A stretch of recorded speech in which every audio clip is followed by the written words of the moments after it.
All right. What is going on, everybody? Welcome back to the Serious Angler Podcast. We are back with the captain, Mr. Andy Full. And as always, I'm your host, Bailey Eichbrett. Andy, what's going on, homie?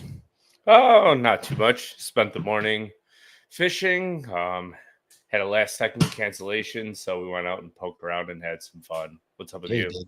Yeah, It was just a little bit of fun.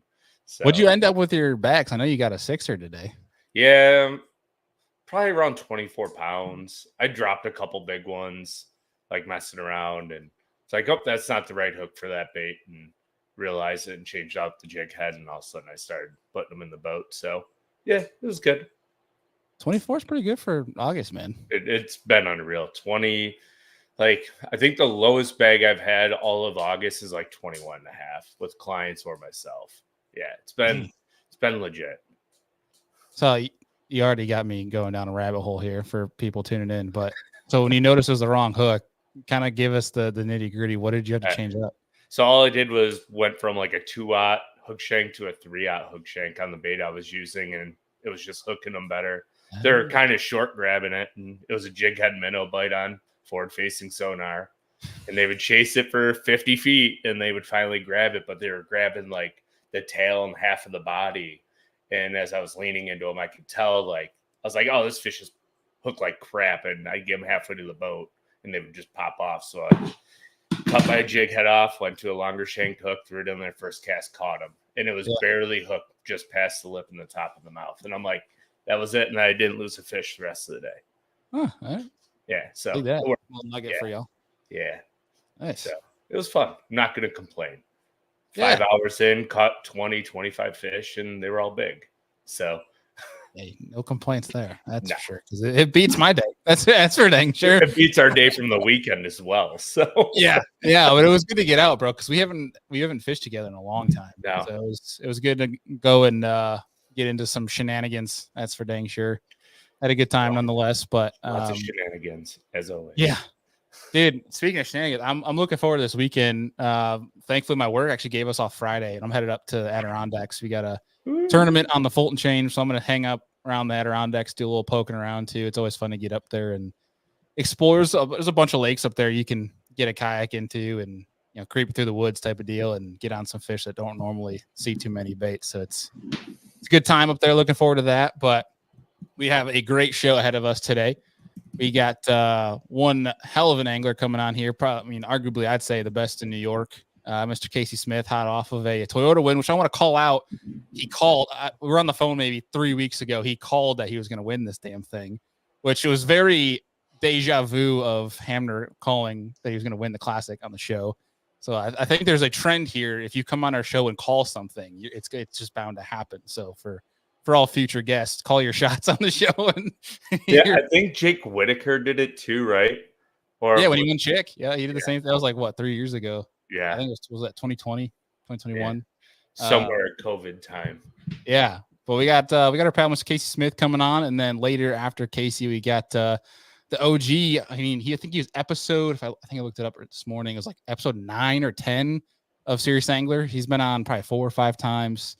The OG of YouTube, Mr. Mikeybalzz, is going to be joining us for later half of tonight's show. But before we get Casey on here, we're going to talk about his win, and also we're going to talk about some stuff going on with probably the biggest buzz in fisheries in the country right now with Cayuga Lake. We're going to dive into a little bit about that. Before we do, there's 2 things for you guys, pretty big deals. If you guys are trying to save some money on fishing tackle, is Omnia just posted on their social media literally like an hour ago, 20% off completely site-wide. So if you guys want to save some money, now's the time to do so. Why did I order on Saturday? I made an order this morning and I saw that. I'm like, son of a, like, you guys couldn't at least warn your pro, like the people on your team when you're going to have these sales. Sure. Yeah. Right. Yeah. But take advantage of that. Cause I don't believe they actually posted an end date for it, which there's check out the new arrivals. They just got the new Baits reels in, which that Baits Hundo we've been playing around with. That's a sick new reel on the market. You can get 20% off of that, which is quite the advantage right now. And speaking of 20% off, Hobie Eyewear is also running their yearly Labor Day sale. So if you guys want to get some shades that are already pretty affordable as is, you can beat the crap out of them. Great frames, great lenses. this time of year for our shallow people. At Sightmaster Plus is the freaking deal. So take advantage of it while you can. And then last thing I got before we get on Casey here for next week, you guys look forward to, we have the Step Brothers themselves, Kyle Patrick and Wesley Gore, coming on again for a little season recap. So look forward to some more shenanigans next week. But we got we got the next 4 weeks of shows scheduled out, so you guys can look forward to that. We'll talk about that at the closing of the show. But I think without further ado, let's get him on here. Mr. Casey Smith, what's going on, dude? What's up?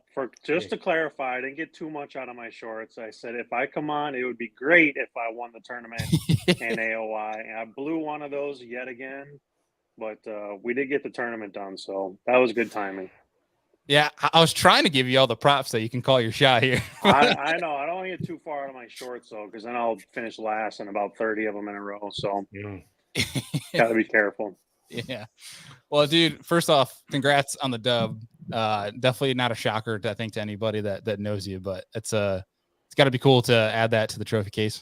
Yeah, thanks. It's I kind of hinted at it. I was hunting down in AOY. At the same time, I was 2 points out going into that. I've blown that a couple of times. Chris and Corey Johnson have beat me, and Scott Dobson and some really good anglers in that Toyota Series Northern Division. I did not fish the Opens this year, and I fished this Toyota Series again. And it's kind of an unfinished business year. I thought maybe it would be a good time to get it done, and was right there. And, I won the tournament and still didn't win AOY. The guy I was chasing finished second, so I only gained 1 point on him. So, in the end, it is a little bittersweet at the moment, but now that it's all said and done, AOY is, that's the highest regard to me in any of fishing. Elite Series AOY, I think, is bigger than the Classic, even though the payout is different. Right. And this is the same thing. AOY is a season-long measure. But, looking at it now to go along with some of the tournaments I've won in the past, and to have 3 at this level, I almost think that's more important. I don't think as many people would have cared about the AOY. So, and Mama likes the payout of the tournament win a lot more than the AOY payout, which really isn't much. So I can deal with it. I'm sleeping fine. Yeah, it makes the travel hockey weekends a little bit easier going forward. Yeah, we'll burn that. Yeah, the number's published, so it's about 40 grand plus some incentives, and we'll burn that up at the hockey rink and hotels and mini sticks this winter for sure. Oh, yeah. I've told you this before, but follow along with your page. Obviously, the fishing's great, but I thoroughly love the youth hockey stuff because I get a little bit nostalgic watching that. Yeah, I don't admittedly do great at social media. I just had a conversation with a sponsor yesterday, and I gotta change that. Bailey, you and I have talked over the years. We've known each other a while now, and I struggle with it, but I get a lot of people that comment on the hockey stuff. Trav came with me. My son's name is Trav for people who don't follow me. And he came with me to the tournaments this year, and multiple people came up to him at the tournaments and said something to him. And he was like, what the? My wife is like, how do these people know who your kid is? This is weird. And I'm like, he's kind of mini famous. I don't know. That's freaking cool, man. That was one of my biggest takeaways from the Classic from Tennessee River was a little mini speech to him. I think there's a lot of people that walked away remembering that vividly. Yeah, thanks. That was cool. Certainly not planned, but felt right. I do remind him of that regularly. For people who don't know, he wants to play in the NHL. And when I was on the stage at the Classic, I spoke to him and said, hey, you want to play in the NHL? You've seen me get to my NHL of fishing now, and see how hard I work. I do something every day. You can achieve it. Just do the same thing. And he's trying out for this hockey team now called the Brick Series. It's Connecticut Junior Rangers. And it's a pretty big deal for 9 and 10-year-olds. And I remind him all the time. He gets a little lazy and, Dad, I'm bored. Dad, I'm bored. It's like, hey, go out in the garage and shoot pucks. You see me every day. I'm on my iPad looking at maps. I'm watching YouTube. I'm cleaning the boat. I'm doing something. Some days I'm putting air in the tires of the trailer, but I'm doing something every single day for fishing. And I try and teach him that lesson. Like, if you want to make the Brick team, you want to play Division I hockey, you want to play in the NHL, whatever it is you want to do, you got to work towards it. And that message started at the Classic, and Bailey, I don't know if you know this, but do you remember Dustin Bufflin, who played in the NHL?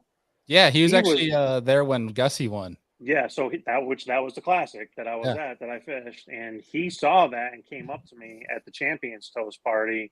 He hunted me down through I think it was the Stray Cast guys. Oh yeah, hunted me down, Pat, and found me, and he was like, dude, I want to talk to you about that. Obviously I knew who he was. I was like, holy shit, big buff. Yeah. So that was pretty cool. A lot of people said something to me about that, and glad it went down like that.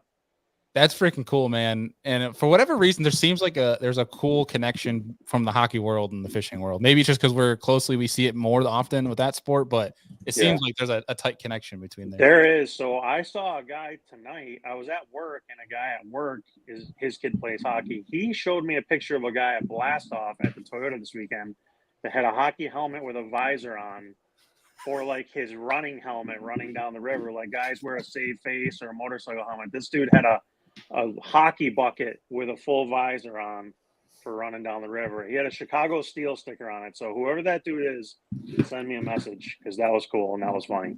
That's freaking sick. I would love to see a picture of that. Yeah, I got it on my phone. I saved it. You probably won't be able to see it if I hold it up to the camera, but check this out. Is that something like Jody took? Yeah, hang on, let me zoom in. Check this dude out.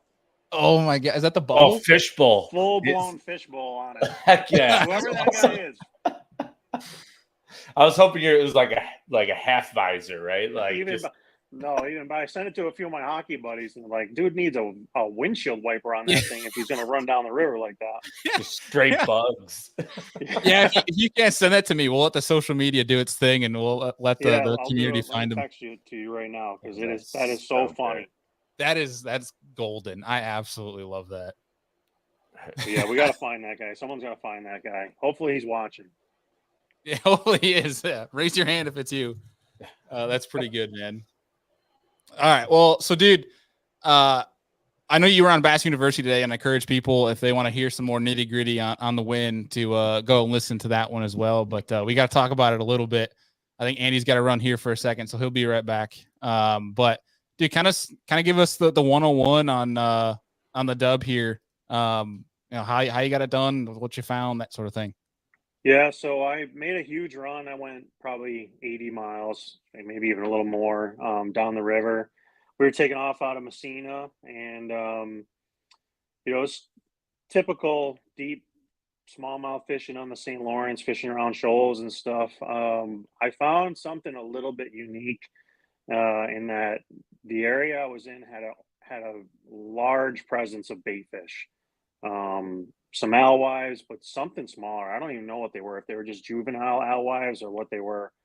But that was in the area, and I started my whole practice in this area. It's kind of a popular area. And I just got up on top of some shoals. I was looking around, forward-facing sonar, go figure, and pitching a drop shot at these fish and getting not a lot of reaction out of them. And as I moved along, I started to notice the bait and some fish sitting way up around the bait. And when I saw it, I was like, oh, what the heck is that? There's no way that's smallmouth with the current. It's got to be drum swimming around, or walleye, I don't know. And after some pounding my head, into the ground with a drop shot, Ned rig and stuff, I pitched a minnow out there, and the first one I pitched it at just, annihilated it. And it kind of led me down this hole that's how I caught him in the tournament. And there was just a presence of bait in the area. It was very active, a lot of feeding. They seemed to be pushed up on top of these shoals. The bait was in the morning, and it would last till about 10 or 10:30. Then it would go away, and from there I fished a little bit more traditional baits. Ned rig and small football jig is traditional up there now, I suppose. But it was just a crazy week. First day I caught 22 pounds down there in about 2 hours, and I vamoosed trying to save it. I thought that was going to be decent. I was in like 20th place and thought I really screwed up big time.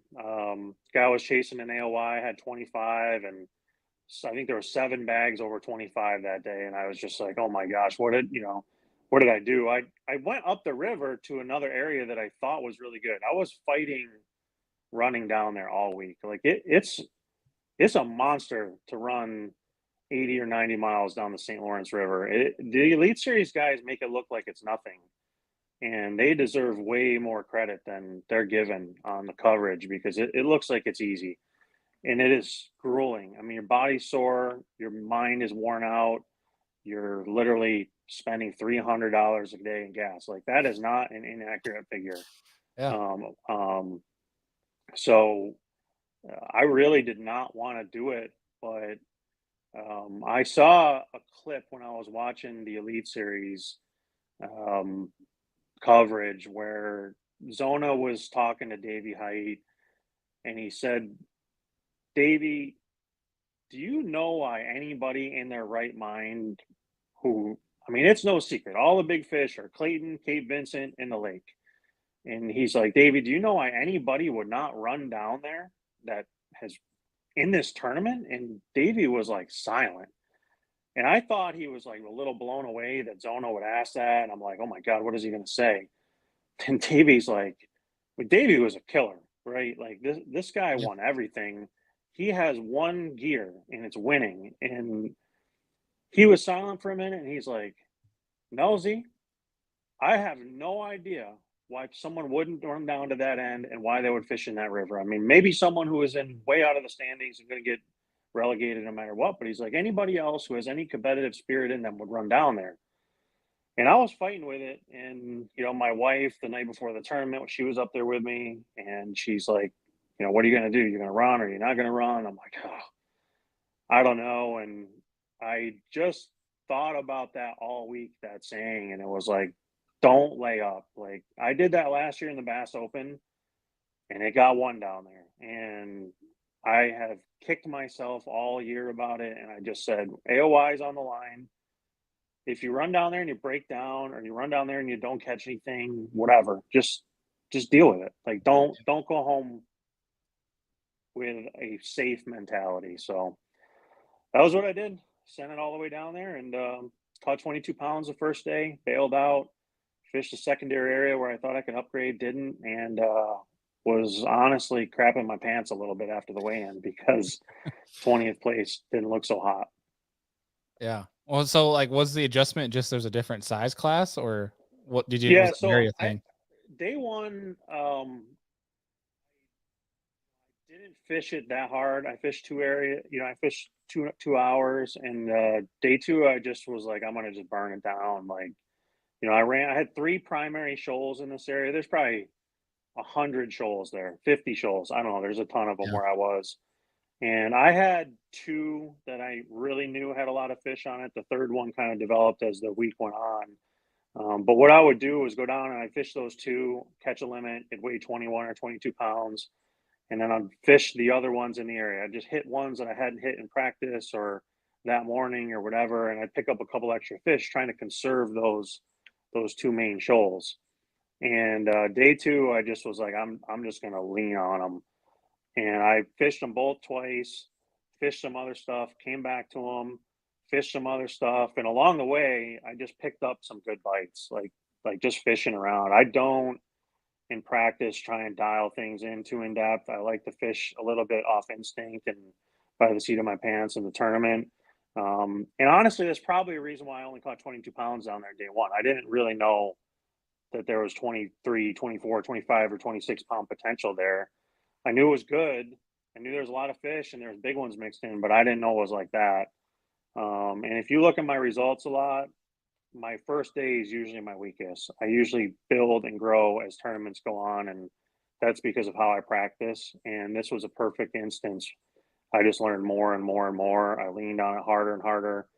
By day 3, I realized how many fish were really there. By the end of day 2, I realized how many fish were there. I had almost 24 pounds on day 2, and I knew there was a lot of fish and there was a lot of big ones, and it had some serious potential for day 3. And when I got down there day 3, it just went bananas. I don't know if it was the right current or right weather or what the conditions were that led it to be, I mean, just above average bite, but it happened. I'm happy it did. Yeah. Well, yeah, like Mercer says all the time with Drew Cook, like he's, day 2 is always his thing. Like he'll suck on day 1, with day 2 is his deal. Where if he catches him on day 1, everybody else look out because it's only going to get better from there. That's a good problem I have. I feel like it is, and in these tournaments, man, if you my rule is you always got to catch the same or more on day 2 to move up. Like there is a lot of guys that can luck on these specific fisheries, St. Lawrence River, Lake Champlain, that these northern divisions are in, even the Potomac River. Guys can luck into 5 big bites because there are so many big fish. The key is doing it 2 or 3 days in a row. And, you saw a lot of those guys with 25 plus pounds on day 1 did not have near that for the rest of the tournament. And some of them had like very little. Some guys broke down, but other guys, 2 or 3 fish the next day. So to me, it's maintain that consistency, catch the same weight or more every single day. And I pretty much did that over three tournaments. I made all 3 cuts and pretty much increased my weight. Champlain, I went down a little bit, but it was a couple ounces. And you just climb in the standings when you do that. It's that way on the Elite Series. It's that way in the Opens, and it's that way at Toyotas. It doesn't matter where it is. Yeah. Now, was it like immediately as soon as you were there, the moment you left, you were getting consistent bites, or did you notice there was any windows or anything like that? Yeah, there was a morning window for sure. The bait would be pushed up on top of these shoals in the morning, and then by about 10:30, it would disperse. And I don't really know where it went. I suppose it just floated out in the current, or I don't know where it went, but it was not up on top of those shoals or anywhere I was fishing. And at that point, you could still look around with forward-facing sonar and catch some fish on a minnow. It was way less frequent. A lot of those fish were coming from the complete bottom, where in the morning they were up off the bottom. They weren't up off the bottom like Lake Champlain, where you could be in 50 or 60 feet and they're only down 15. They're 40 feet off the bottom there. These fish were just elevated a little bit. And you knew that they were looking up, especially with that bait there. And then as that day went on, they got down to the bottom. The bait disappeared. They got down to the bottom, and you could see them, and you could get them to raise with a minnow, but they would swerve it more times than not. I would say in the mornings, I was catching 80% of the fish that I got a good bait in front of in the beam. Like made a good cast, the fish was facing the right way, I'd catch 80% of those. By the afternoon with a minnow, it was probably 20%. And that was when, you'd switch to more traditional tactics on the bottom as soon as that bait went away. And like I said, it was about 10:30, 11 o'clock. First day I fished down there till 11:30. Second day I stayed till 12:30. And third day I bounced out of there at noon. But I had 26 at that point on day 3. And Yeah. I wanted to make sure there was someone behind me coming in, and there were some other guys going farther than I was. I had seen them run back, and I was like, I don't want to be down here. The camera boat left. Bud Cipoletti was doing camera, and I was like, I got to make sure I start getting back because I don't want to blow this. And if I got to ride in with a pontoon boat or whatever, like that's a long way in a pontoon boat, so I got to make sure I got time. Yeah, that was probably wise to make that leap then. It's hard, man. That's been a weakness for me forever, is making long runs like that. I've done it on the James River, run 60 miles, 70 miles up the Chick. I've fished local tournaments on the St. Lawrence just to practice it. Tournament Fascinations out of Ogdensburg or something. And I purposely ran to Clayton or Cape Vincent with, like, I've shown up no practice. Just fly down the river. It's maybe 50 or 60 miles from Ogdensburg. It's not that bad. But I've gone down there and done it just to practice time management and short, making adjustments quickly. And I've had somewhere I've caught like 15 pounds, come in and just embarrassed. Everyone catches 20, 22. We feel like crap. But that was all part of the process to get me to this week. And I overcame that this week. When they did the interview for the article, they asked me, how does this win stack up versus the Open and the other Toyota Series I have? And I said, it's from that. Like, it's getting over that, weakness and proving to myself that I can do something like this. It was grueling, dude. I'm telling you. miserable, but it was worth it in the end. And there was a lot of guys that did it that had a different result, and that's what doesn't get the publicity. But it was cool. Yeah, I've heard of guys that they'll take like a random Sunday, not even like a local tournament or anything, but they'll launch at 7. They'll say I got to be back by 3, and they'll play it out like as if it's an actual derb. And of course, like the atmosphere, you can't really replicate that. But at least from a time management and trying to get an idea, is that anything you do, or you just hop in the derbs and just play it real time? Yeah, I try and do it real time because you got to have that level of intensity. I think one thing I do is in practice, and I had 2 different guys practice with me, guys I've known for a while, just call angler guys that were fishing the tournament. But I very verbally, keep track of what I'm catching, to those guys. And these are 2 good guys. They just kind of let me do my thing. They know that I'm just sounding things to get them out of my head, but I'll catch 2 bites, quick in the morning and be like, okay, I got 2, it's 2 4-pounders. By the time I get 5, all right, it's taken me 53 minutes to catch 5. They weigh 17 pounds, but 2 of them are the right ones, and then you gauge how long it's taking you to do that. And I knew in this area, I found it the very first day of practice is the very first area I started, and I caught 22.5 pounds on my scale.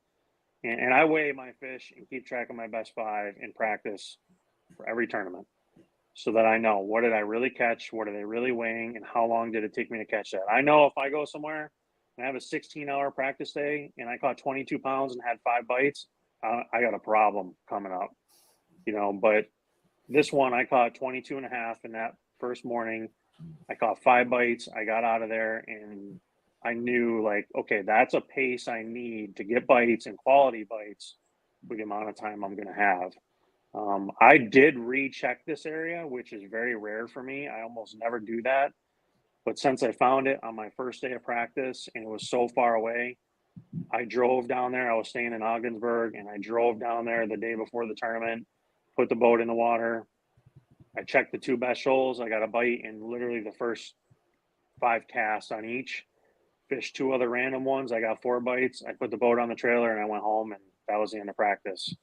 I didn't even bother to look at anything else. And I that's what I do. I try and time it throughout practice to see how long it's going to take me to get the bites I need. And a day like that, 5 hours of fishing, there is no time for adjustments. None.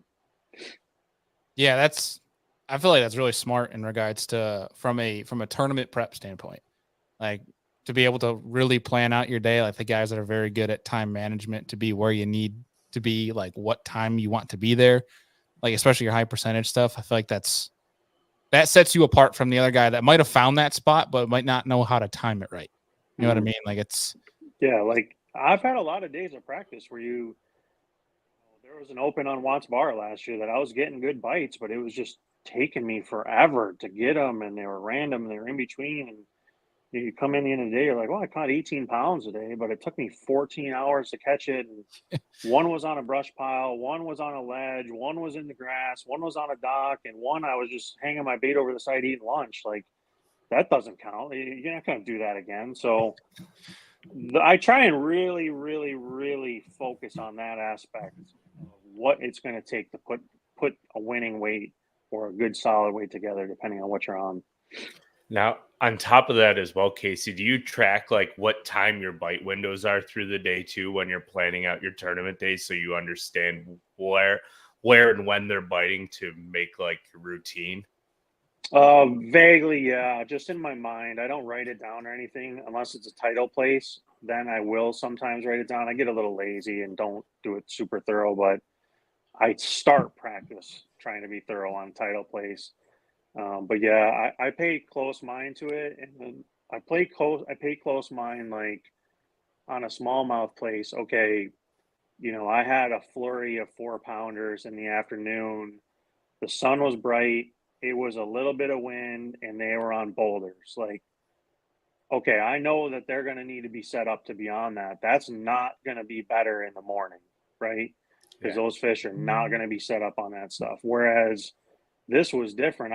I did recheck this in an afternoon. The first afternoon I went in and checked this again, and it was still going. But I knew, like, okay, the way the bait is up on these shoals and the way the bait's pushed up on there, this has very good likelihood to be better in the morning than the afternoon. This was opposite of like dropping on boulders or fishing shallow smallmouth. So Yeah.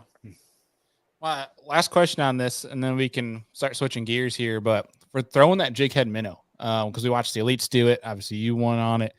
How does that differ throwing that bait in, say, like a lake where you've won Oneida versus a lake that's got as much current as St. Lawrence River? Like, how much is that from casting distance and all that? It was unbelievably difficult. There's been some coverage of a minnow up there prior to this. Both of them happened to be in the exact same spot, even though they were two different tournaments 2 years apart. They were both in the same spot. That spot I'm very familiar with. It's difficult there. I was in even more current than that. And, you got to use the right weight. You got to be super accurate. You got to be super thorough.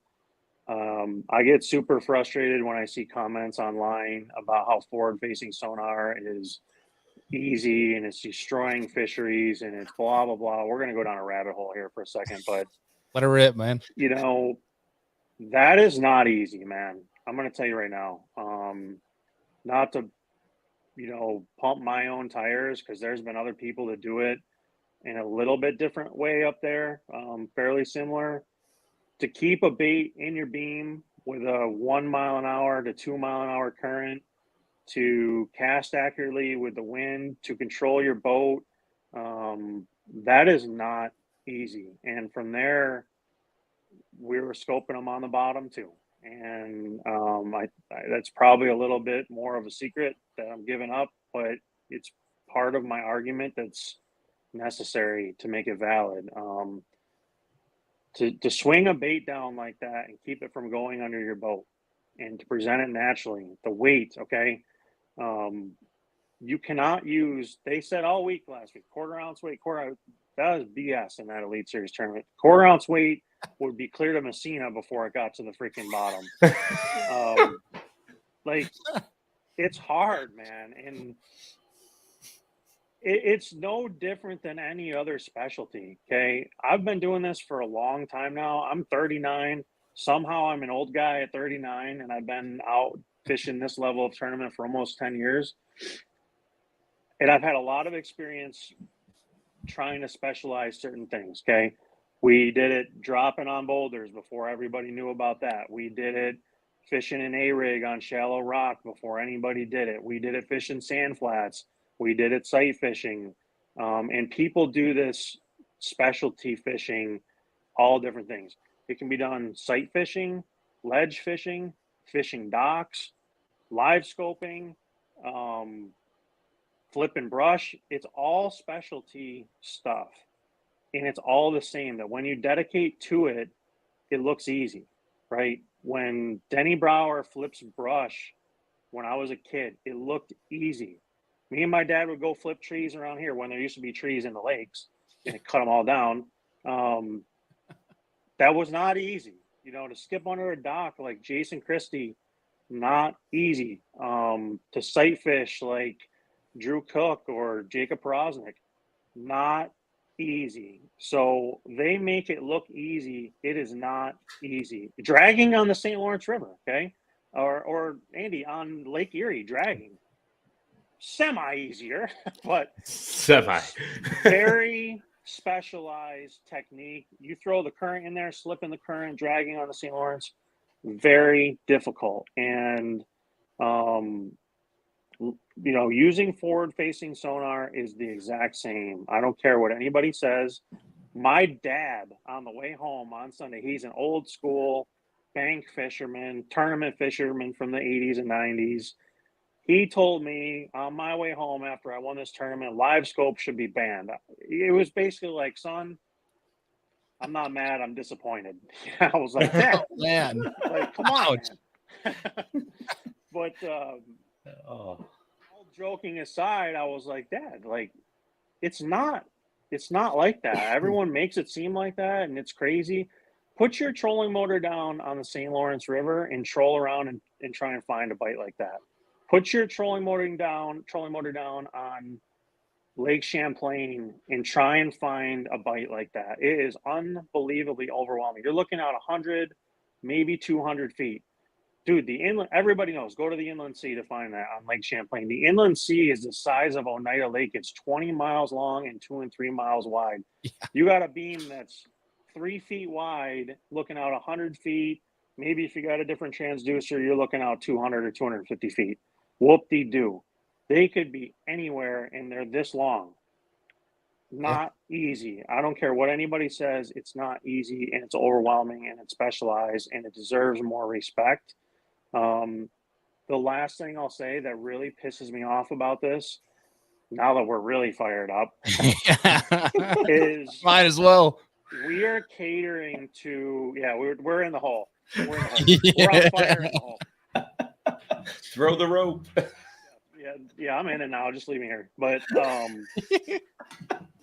this pisses me off. We are catering to what people are saying on social media, okay? To posts that anybody makes. Clark Wendelet, Gerald Swindle, Ben Milliken, Bassmaster, MLF, it doesn't matter. Me. People make a post and people get on it and shit on I could cuss on here, right? Yeah, they crap on forward-facing Sonar. And that's ridiculous because that's not the people participating, right? Sure, there's some guys making posts that are not a fan of where it is, right? Clark Wendelet made one last week. He's not a fan of where it is. I don't think you're going to hear Clark Wendelet complain about that. If guys don't have 3 and 4 transducers, he's probably going to be a little less fired up. So that probably is more of his problem. I don't know, just speculating, but majority of the people that are complaining aren't even participating in the tournaments or have live scope or any of it, right? Live scope, active target, mega live, I don't care what you call it. So my comparison to that as a sports background person is I follow the NHL and my favorite team is the Pittsburgh Penguins. And when they play like crap, I get frustrated sometimes and I read the social media comments after they have a bad game and people get on there. We need to fire the coach. We need to trade Chris Letang. Sidney Crosby's washed up, blah, blah, blah. That is idiotic, okay? And it's a bunch of idiots. And the GM of the Pittsburgh Penguins does not trade Sidney Crosby because he's looking bad after one game. They do not fire the coach after one game. They do not trade a Hall of Fame defenseman, Chris Letang, after one game because some idiot said online that he didn't play good. Why are we listening, I'm sorry, to idiots on social media who don't even know what they're talking about and potentially changing our rules because of it? I know that there's some pros that are a little bit against it and this and that, but by and large, the majority of the complaining is from people who don't even know what they're talking about and have no experience and skin in the game. And from what I'm seeing and hearing behind the scenes, there's going to be some bans and some changes at different levels and whatever. And that sucks. If that's a result that we're going to get because of that, then that sucks. I agree. There is an aspect of it where there's probably a little bit too much with transducers in the back of our boats and, you know, huge screens and all that. I would probably not complain at all if they just said, listen, boys, 5 12-inch screens, 2 transducers. You know, if you want them on the back or the bottom or the motor or off your head, I don't care where they are, but not 4 and 5. I'll be honest. I have, if you count 360, I have 4. So why did I do that though? I did that because I want to see what it all is. And I did it this year because I was anticipating a ban and I wanted to know that when that comes, what am I going to want? Am I going to want a Garmin 34? Am I going to want a Garmin 62? Am I going to want an active target, a Mega Live? Am I going to want it on a pole? Am I going to want it on a turret, the trolling motor, the jack plate? Where am I going to want it? So I did it all. It's all on there and it all paid for itself. Promise you that, especially with this one. Yeah. And I've put all 3 brands of it on my boat at different times, and I've ran them all 3 at the same time on the same boat to see what works best. That's what you do. I don't fish full time as a professional, but I treat it like that. And I want to make sure I know as much as I can about all available technology and what I can use to my advantage. So sorry. No, don't Sorry to any apologize, dude. snowflakes. I hurt their feelings, but Hey, do not apologize at all, man. Because I think it was important to be said. Just like similar to football, you get your armchair quarterbacks that you hear people say like, "Oh, they make it look so easy." To your point, Yeah. fishing. That's where people get this notion that they think that it's so easy because they see the best of the best with it, using it on live television. Whereas if you get your random guy that just bought it, that's out on his weekend nighter, that it's clueless, it's a whole different story. And it's easy for Robert G. It's easy for Chris and Corey Johnson. It's easy for Ben Milliken because they're specialists at it. They do it every single day. It's not that easy for me. I promise you. I go out and work on it all the time. Bailey, I fish Cayuga Lake. Well, both of you guys probably know I fish Cayuga Lake all the time. And you know that in the spring, in April or May, you can go out there and catch fish until you are completely blue in the face. Mhm. And I don't do that. I go in the middle of the lake and I live scope. And I'm not going to catch one for every probably 20 that the average guy is catching on the bank, but I'm trying to hone my craft. It's not something I care that's going to be a fish or a bite I can find in the summer. It's not about that. It's about honing my craft, learning a new skill, and going from there. I do go to the bank and catch a few just to keep myself entertained, but Keep then I go yourself back out. sane. Yeah, keep yourself sane. So when you see the social Stretch media the that neck a night, you're little not bit. like, "Oh, I suck." But Yeah. that's what I do. Or I go to Honey Oil Lake or whatever around here and just try and find a new bite. It's just honing your craft, and those guys have perfected it, and that's why it looks easy. But I promise you, it's not. I hope people don't just shit all over me for that rant, and I hope you can think about what I'm saying and hear the point. I hear the point of why it looks bad. I hear the contrary. I hear why people are complaining, why they're worried about conservation. We're going to talk about a serious conservation issue here in a minute, which was the point of this whole show. But I understand those points. I promise you. And I just hope you other people that maybe are anti, I gave them something to think about that's a little different that they haven't thought about.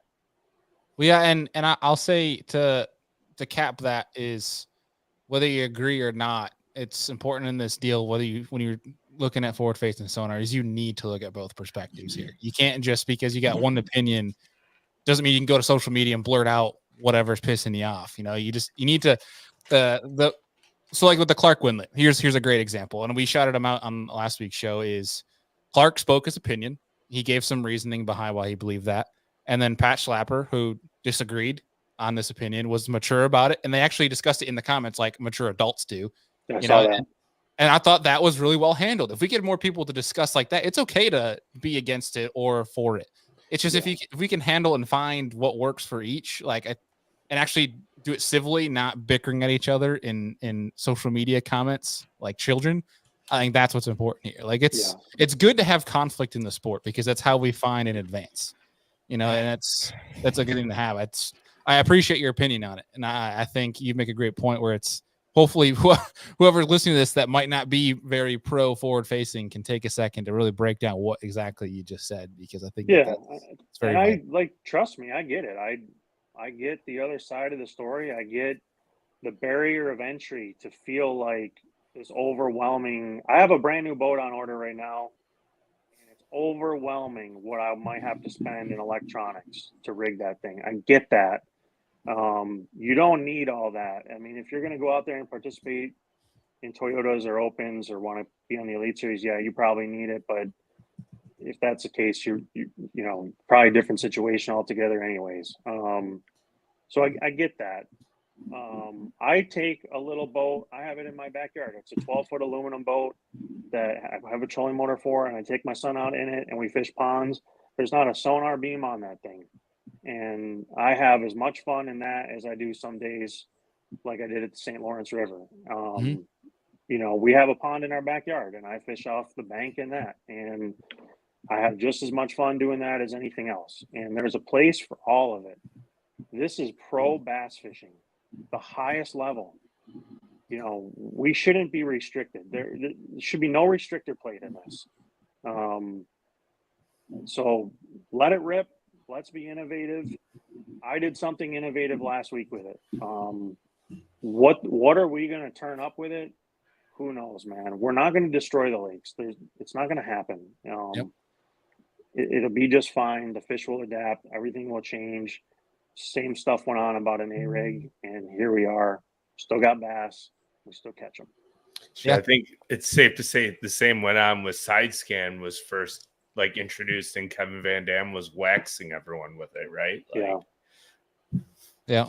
No, I'm with it, man. I think there's what I personally believe on this is that the technology in its height is still rather new. Granted, it's been around, say, 8 to 10 years. It really hasn't gone crazy since probably 3-4 years ago. Probably since Walters at Fork was when it really kind of took off. But I think us as anglers, yes, we can have an opinion in this, but let's let the fisheries biologists truly put the whole impact on lakes in a conservation standpoint. Let's leave that to the pros on that front. We can obviously talk from an entertainment standpoint for the sport as anglers, but let's let the professionals figure this one out. And then again, like we preach all the time, and people that come to us asking about this thing, like I have the same answer for them. And it's fishing has always been fun. It always will be fun. If you choose to see negative, you're going to see negative. You don't have to use it. You can still go out, flip a jig on docks, and catch them all the same. Go out. Fishing's still fun. You don't need to consume yourself with all the craziness going on. Yeah, I guess the point I want to get across with my message that I went down that hole is just that it's not easy. It's an art like anything else, just as specialized as bed fishing and offshore ledge fishing. And, you know, I can attest to that. I got my teeth kicked in with it plenty. And I've had it since day one, damn near. And it's a specialized deal that is not easy. And I wish of all of it, people respected that aspect of it a little bit more. There's a comment in here from Bass Fanatic asking if they have any equipment limitations in hockey. The only one I could think about is the curve on your stick. That's about it. Yeah, as happy goalie pad size. You can't take your skate off and stab someone. Yeah, you can't do that.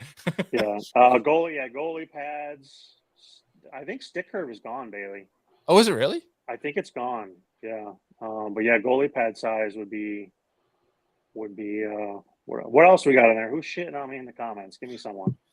I don't see anybody shitting at. There's we got Ron Boise asking if you'll fish the Toyota Championship in November. He messaged me that today. Come on, Ron. He asked me the same questions 4 times. I think I'm gonna. He's gonna pepper you till he gets a yes. I think that's what's going on. Yes, Ron, I'm gonna fish it. There you go. No, nobody's shitting on you. We got Bass Fanatic, who we call Scott Martin for whatever reason. He like knows everything about these pro athletes or pro anglers and locations and stuff. So we call him Scott Martin. He hasn't denied it yet, so we just keep calling him Scott Martin. But no, man, I think we move on to what we wanted to get at tonight as well, and talking about what the hell's going on with Cayuga Lake, because I think it's getting a lot of buzz, obviously, with the state records this year and the past couple of years for both smallmouth and largemouth, but it's not all sunshine and rainbows right now.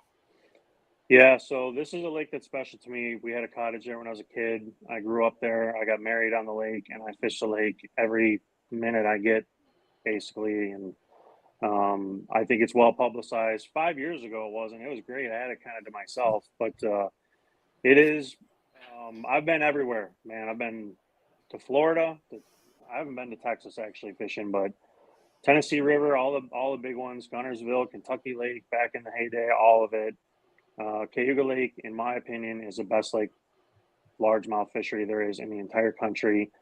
I would say there's usually not 10 and 12 pounders, but that got proven wrong this year that there is 12 pounders in it. That's the only thing anybody could knock it versus a Lake Fork or something is the lack of giants because it's a northern fishery. It's special. It's special because of the grass and the habitat. The north end is a vast grass flat that is critical to spawning habitat. The entire life cycle of the bass in that lake, for half the lake anyways, revolves around that north end. It's the same in the south end. I don't go down there much, but I gotta imagine it's the same. And what is going on is they discovered hydrilla in the lake. I don't even know the exact year. It was actually way back in the early 2000s, I believe. And back when Schumer was in, politics, and they started some hydrilla treatments, and it's carried on, and it's really hitting a big peak right now, where they are not It was spraying. 2011. Sorry to Yep, cut you off. I they think it's are. 2011. That's okay. So they are not spraying. That's a misconception. They are putting pellets in the lake. That kills the hydrilla, and from what we can tell, it's killing everything else. They deny that it kills everything else, but they're taking out vast areas of critical summertime habitat right now. It's drastically reducing the amount of fishable, or habitat that the bass live in. So it's congregating them. It's making them easier to catch, which is super fun right now. That's why you're seeing these pictures of guys posting 30 pounds and 12 pounders all the time and whatever. The biggest problem is this area of treatment, and the way the hydrilla is moving down the lake is it's getting unbelievably close to the north end. I'm going to refer to the north end as the first 5, maybe even 7 miles of the lake without looking at a map. Basically, Union Springs, Cayuga, and north, Red Jacket and north. And if the hydrilla is found in those areas, which luckily, knock on wood, it has not been yet, then they will modify their hydrilla management plan and begin to treat those areas. And in our opinion, as a bunch of anglers that are not scientists, but we're pretty in tune with life cycles of bass, that will be drastic and critical to the fishery we have right now, where that spawning habitat, that habitat for the fry, the bass there, the largemouth, I'm going to let a little juice here. They spawn on the grass. Okay, they don't make traditional beds. They spawn on the grass. And if that's gone, we got a problem. If that's gone for the protection of their fry, we got a problem. If that's gone for the habitat for the bluegill and the perch, we got a problem. And we're getting really, really close to that. They're within a couple of miles of it now. And they have all gas and no brakes as far as wanting to eradicate this stuff. We have a group that everybody watching that watches this, please follow on Facebook. It's called Cayuga Anglers for Poison-Free Lakes. Please go on that page and like it and share it and get the word out. That is where our small group of local guys has started to spread the message and awareness.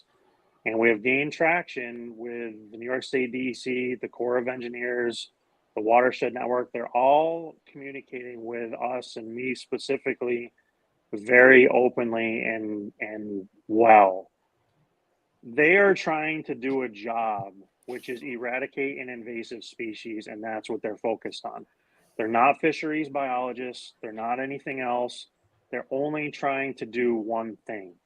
And we're trying to make them aware of what that one thing could cause from a different standpoint. And that's destroying a fishery that I was just at the St. Lawrence River, and they had it ranked the #1 lake in the country. I'm going to tell you right now, no way. It's Cayuga Lake is 50 times better than the St. Lawrence River. And we're at risk of losing it here if things keep going the way they're going. Yeah. For people tuning in, I put the Facebook group in the comments, but I'll also, for people watching after the fact, I'll put it in the show notes too. So you guys can go right down and click on that link, head over there. Like Casey said, definitely encourage you to do so. I appreciate hitting on the fact of spraying, because that was one of the things that I learned too is, I was convinced that they were just going and spraying anywhere they please, just trying to get rid of everything and anything.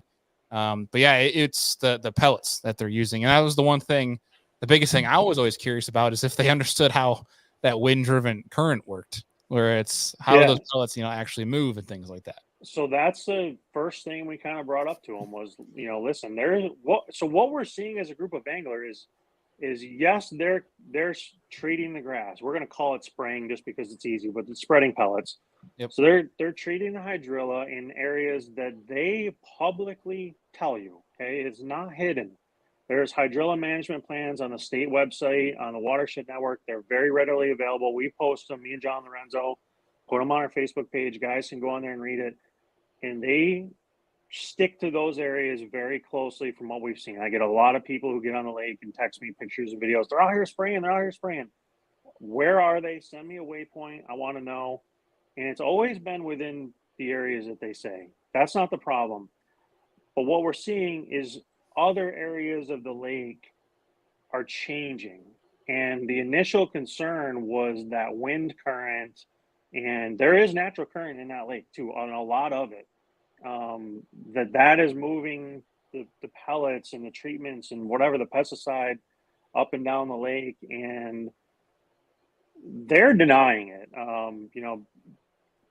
Bailey and I had a phone call a couple weeks ago with some conservation directors from MLF and Bass, and both of them said, yes, it is possible, but the areas you're talking about are probably too big and too vast and too far for that to be the case. So what we are discovering is there is potentially something else going on in the entire ecosystem that just happens to be coincidental timing with these treatments. We don't know what it is. It could be farm runoff. Okay, this is a heart of wine country. There's wineries everywhere. Mm-hmm. They're putting up wineries everywhere. They're building houses everywhere. We're losing a ton of natural barrier, natural filtration. They're obviously spraying a ton of pesticides and whatever crap they spray on their, grapes and plants, whatever. There's a lot of other stuff. We are having some crazy winters here. The lake is not freezing anymore. You'd think that'd lead to more grass, but it might be the opposite. I don't know. I'm not a biologist. So we're seeing a lot of stuff go on. They are very interested in it as well. And we have taken them out on the water in boats and shown them on live sonar and with aqua views and every other thing. Hey, here's what's going on. And I've taken them right to areas that are just plumb loaded with fish because they got nowhere else to go, and shown them like, hey, make one cast right there. You're going to catch one. This is how easy it is. This is why we're worried. They're concerned. It's not their job, though. We got to remember that. Their job is to eradicate the hydrilla. Yep. Now, we're bringing awareness to them, and they're understanding that there's something else going on. They don't know what it is either. Okay, they don't believe it's their product. I don't know. I hope it's not. I don't know. From what I've learned, I honestly don't think it is. The problem is, in order to figure out what else is going on, why is the grass in the north end thin? Why is the rest of the lake not producing grass like it used to? Why is it different grass than it used to be? In order to find those things out, they need to research. And in a governmental agency like that, in order to do research, they need what? Money. Yep. And they don't have it. They should. It's New York State, and we pay a ridiculous amount of taxes. That's another conversation. That'll be worse than the forward-facing sonar rabbit hole. But they don't have funding to figure these things out. They're interested in it, but they don't have funding. And the plan right now is just status quo. It's keep going out. It's keep serving. It's keep trying to find hydrilla. That's the thing. They are trying to find it. People around the lake, homeowners that have them geared right up, trying to find it. There's plants in that lake, Eladia and other stuff that look exactly like hydrilla. I have a hard time distinguishing. Some of their people have a hard time distinguishing. So if stuff gets reported and they go out there and survey, and if there's one strand, treat it. No other option. Treat it. And that's the scary part here. Is it's just status quo. Treat it. Don't take anything else into consideration.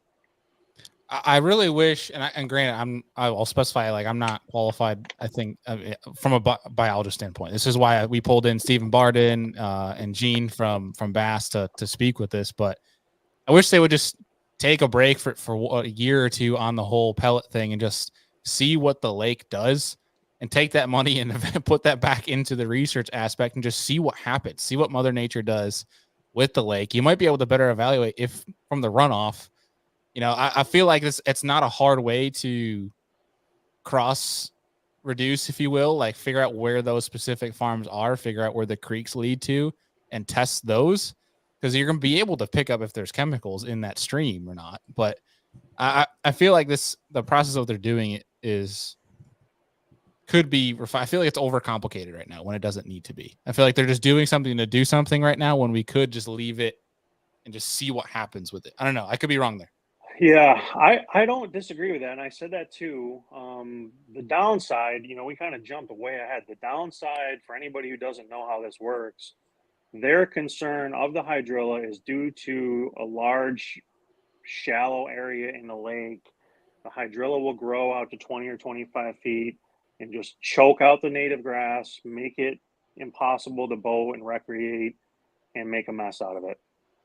I understand that. We've seen lakes like Toho and Kissimmee, they get like that, but they're in Florida and they have 12 months of growing season. We do not have that in New York State. We have 2, maybe for hydrilla, maybe 3 at the most.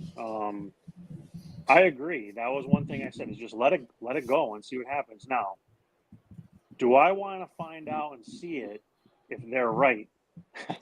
Yeah. Probably not. Yeah. So I want to ask for that, I'm a little hesitant, because if they're right and it does go clear across that north end, that would make a disaster. I just very highly doubt that would be the case. Milfoil would probably do it before that. The pondweed that's in there that's native basically already does do it. So I don't think hydrilla is going to be any different, especially because from my experience fishing down south, hydrilla needs a little bit warmer water temperature to grow than some of these native grasses that we have here need. Yeah. Well, I find it ironic too that this is the reason for getting rid of the hydrilla is mostly for the boating. Because I think us anglers, like if we see hydrilla, I mean, usually it's a good thing. Yeah. But the whole north end, that whole string grass crap, like that doesn't make it easy for boating either, and it's carpeted the whole thing. No, it's terrible. It's hard to fish too on top of it. And they go out there with weed choppers and chop that stuff down too. So there's a lot, there's so many layers of this onion too. There is also people advocating to just kill all the grass. There's one specific guy that gets on our group and he just wants everything wiped out just so he can have a swimming pool in his backyard that when he lives on the lake, he thinks the place should be a swimming pool. It's not what it is. And it's only going to make it worse because there's a lot of runoff. There's a lot of creeks, especially in that north end, and it gets very muddy when we have rain, and that will not make it a swimming pool. That will make it dirtier. That's just an uneducated guy going off. Not to mention all the chemicals that are getting put in the water by these pellets, and when they spray the grass, like it just. So, that's the next thing is the product they're using. I should have brought my notes in here. I meant to do it and I forgot them, but it's called a Floridone something Sonar HC4. It's a heavy copper based product and it's very bad, especially in the levels they're putting it in. Some people watching might have heard of what went on in Lake Bomosine in Vermont. Jody White was a big part of that, and those guys. And the Vermont DNR looked at it. They wanted to apply the same stuff.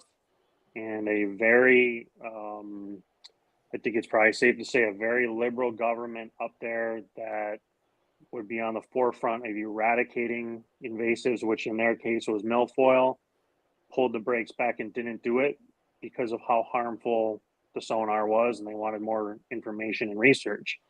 And we're dumping it in Cayuga by the ton. Swimming areas, cottage areas. A guy sent me a video a couple weeks ago. They ran right up on a guy swimming up. It's on our Facebook page. A guy was swimming on the beach or swimming at his cottage, right up within 20, 30 feet of him, putting poison in the water. So it's just a little mind-blowing why they are so dead set to get rid of this stuff. I've lived on this lake wise for my entire adult lifehood, I've never seen a blade of hydrilla in there that I could say 100% was hydrilla. I've never pulled up a clump of it, with a crankbait or a worm or whatever, a drop shot, and said, "Oh man, I just found a hydrilla bed. Like, this is awesome. They're going to be loaded." I've never seen that.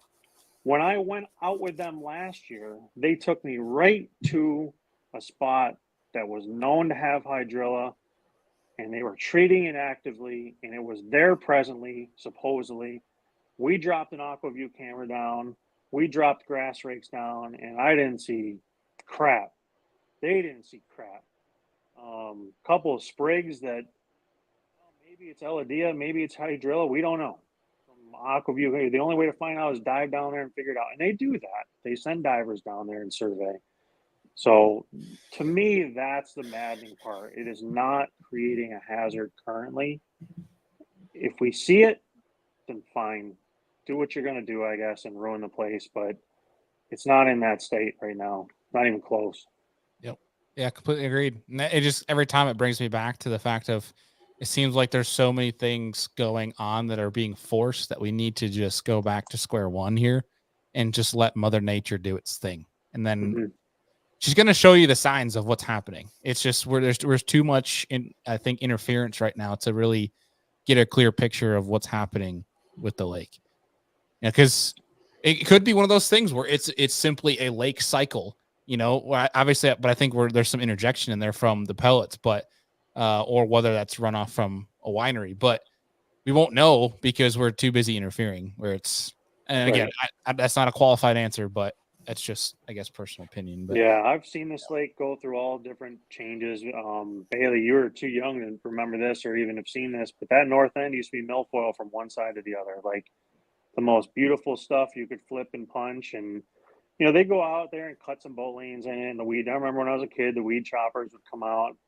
And back then, the boats and propellers were 100 times worse. And we still managed to get around and enjoy the lake, and everybody had a good time. And that, I don't even know where that went away or how that went away, but it's gone. There was some eelgrass for a little while. Now there's some pondweed.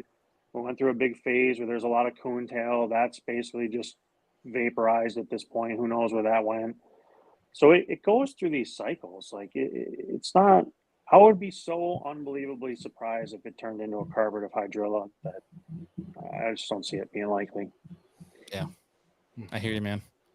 Is there anything on that topic that some of the folks need to know, if there's anybody from the state or the angling community before we sign off here? Yeah, so kind of the step we're at here is trying to get a little more formalized and a little more leverage. And like I said earlier, we have been in good active communication with the Watershed Network. And the Watershed Network is willing to give us a seat at the table to voice our opinion on all these things. And it's very important that we do that when the state comes up with their management plan for 2025, because it's right now scheduled to go to 2026. And what they do every year is they present a new plan to the Watershed Network of, hey, we're going to continue to treat the areas we've treated before, or we found more and we need to adapt and do this. Or, hey, maybe we get lucky in some areas haven't shown any for a few years, we're not going to treat them. And what we need to do is find a good leader for our group, a good representative and some good people who can devote some time. I fish a lot of tournaments. I got a kid playing youth hockey, and I got a full-time job that's very critical to my income. I cannot do that.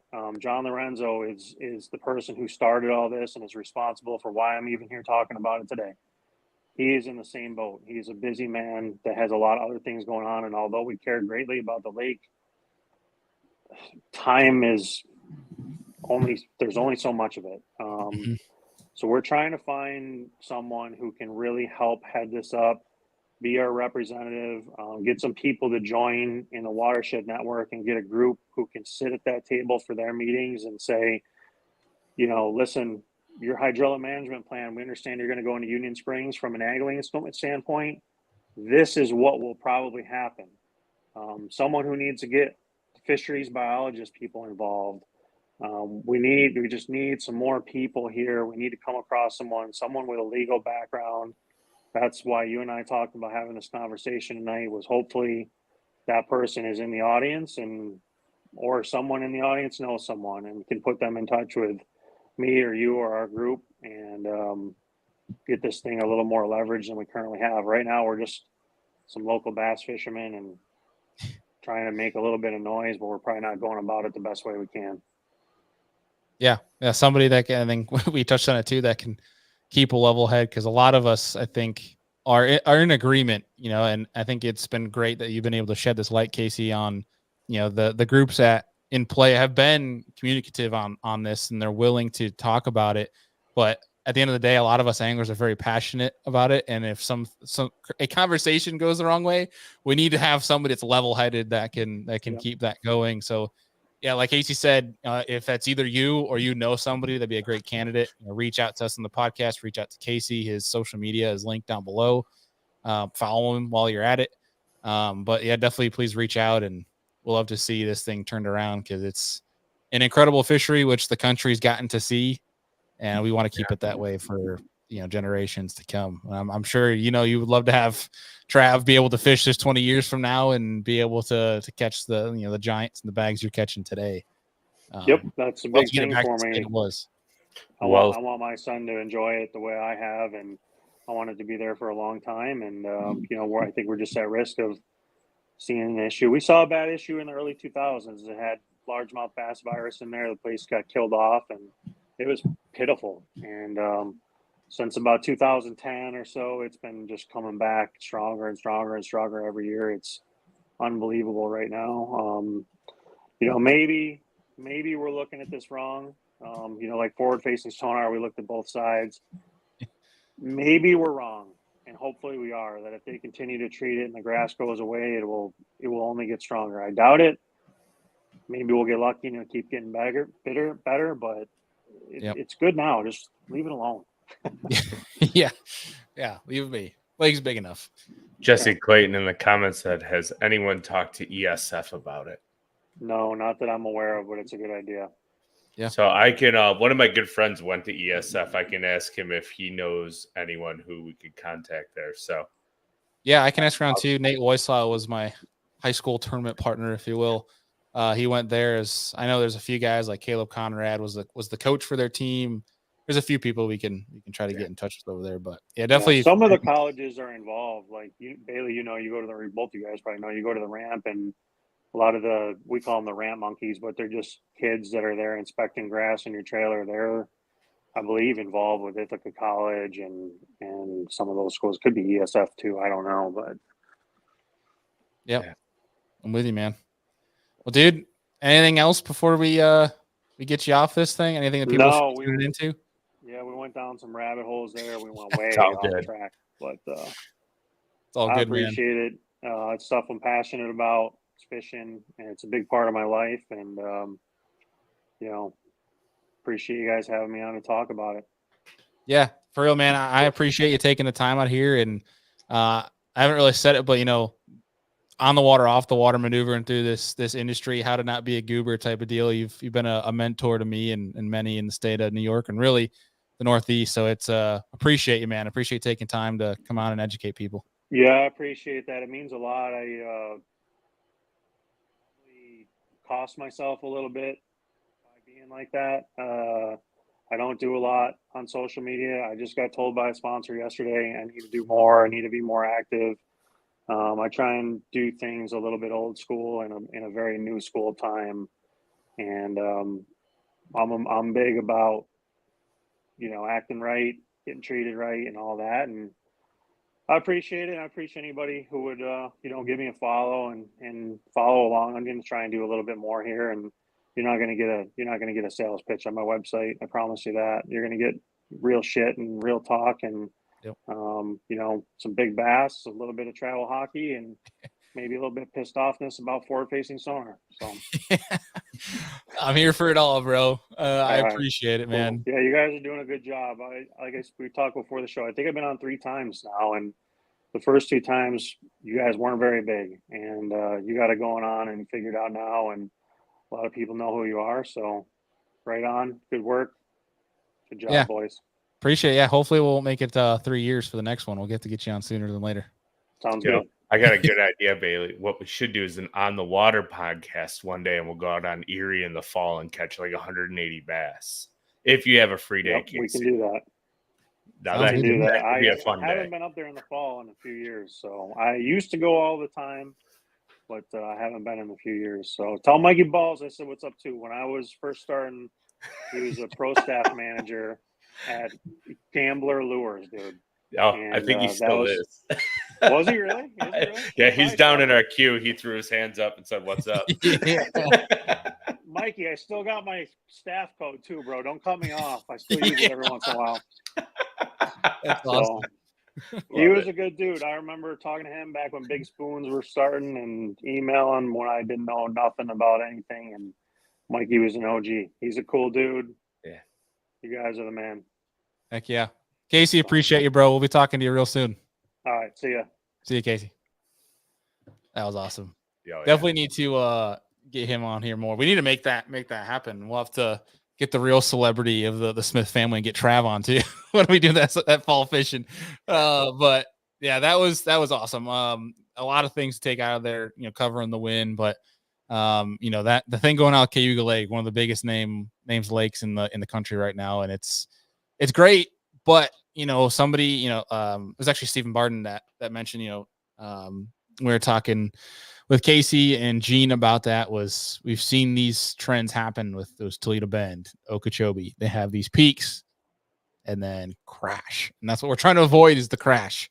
Trying to save it while we still can. No, 2 crashes in 30 years would be catastrophic for a lake. So, yeah, it would. Yeah. But again, thank you to Casey. He's one of the most respected anglers in the entire Northeast, if not obviously countrywide, but has been a mentor to me, and I think more than he realizes, especially through the connection with a good pal of mine that I grew up playing hockey with Liam Blake, who actually he told me to torch him tonight. He told me to grill him with the questions, but I think we did it right. But I learned a lot from that group that's led the way for the anglers in New York, that the people look to for,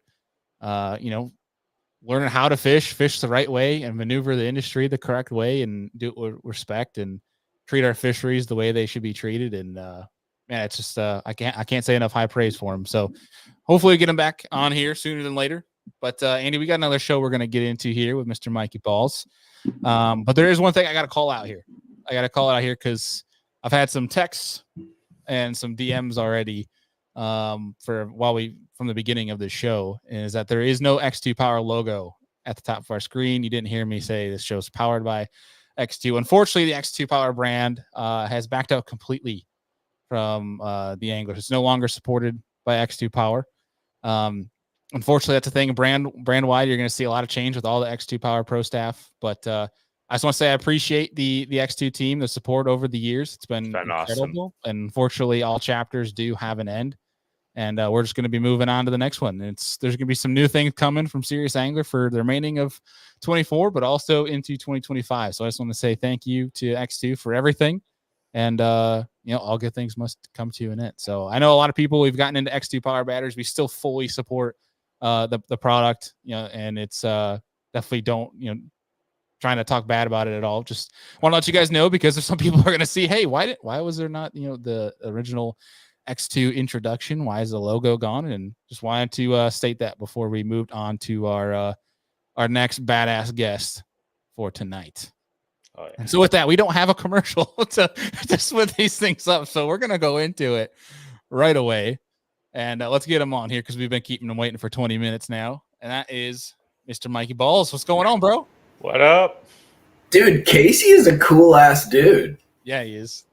He was like, I was trying to work on the side while you guys had me in the back room, freaking kicking me to the side. And like, sitting here working, and I'm like listening to him. I'm like, that's a really good point. And then he's like working, and he says something, and then he brings up grass, which is interesting because that's been kind of a topic on Gunnersville, dude. They're talking about spraying freaking Gunnersville. And I'm like, holy shit. Like, this is a cross-nation issue we're running into. So it was kind of interesting to hear some of his perspectives, dude. Yeah, and that was one thing. Dude, it's been craziness, bro. Craziness in a good way. In a good way. Yeah. That's good, dude.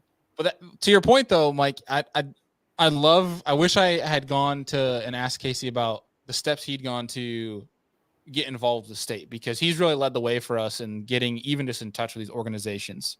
Him and Lorenzo. And so like we're seeing it now. I saw that letter that's been posted around about what you're talking about of spraying Gunnersville again. And we've seen I don't remember how many years ago it was, but all the bass boats lining up to defend the grass so they couldn't spray it type of deal. The old I hope it doesn't come to that again. Dude.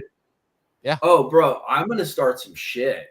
Like, no, I already have a video in queue on my YouTube channel for later this week. Like, because here's the deal. Like, so Casey's, from New York, like he's always been there and that. I'm a transplant, right? Like I saw somebody in the comments, I think it was like Mike Soul talking about Florida. Like I'm a transplant from Florida. I see where the end of this story goes, dude. And it's not a good place. So like everything starts in moderation. Everything, has a good meaning. Everybody's well-intended. And then the shit hits the fan. And like we have that same problem when they're talking about the pellets, dude, where all of a sudden they drop pellets on one part of the lake. Why is the entire lake dead? Like, is it wind current? Like what happened? Do you know these chemicals? Do you know what they're doing? Do you know what consequences they have beyond just killing grass? Like there's a whole gamut of stuff, dude. So when they started talking about that, I got fired up because I don't want to have to move again, dude. I literally like 50% of the reason I moved away from Florida was because of the grass spraying.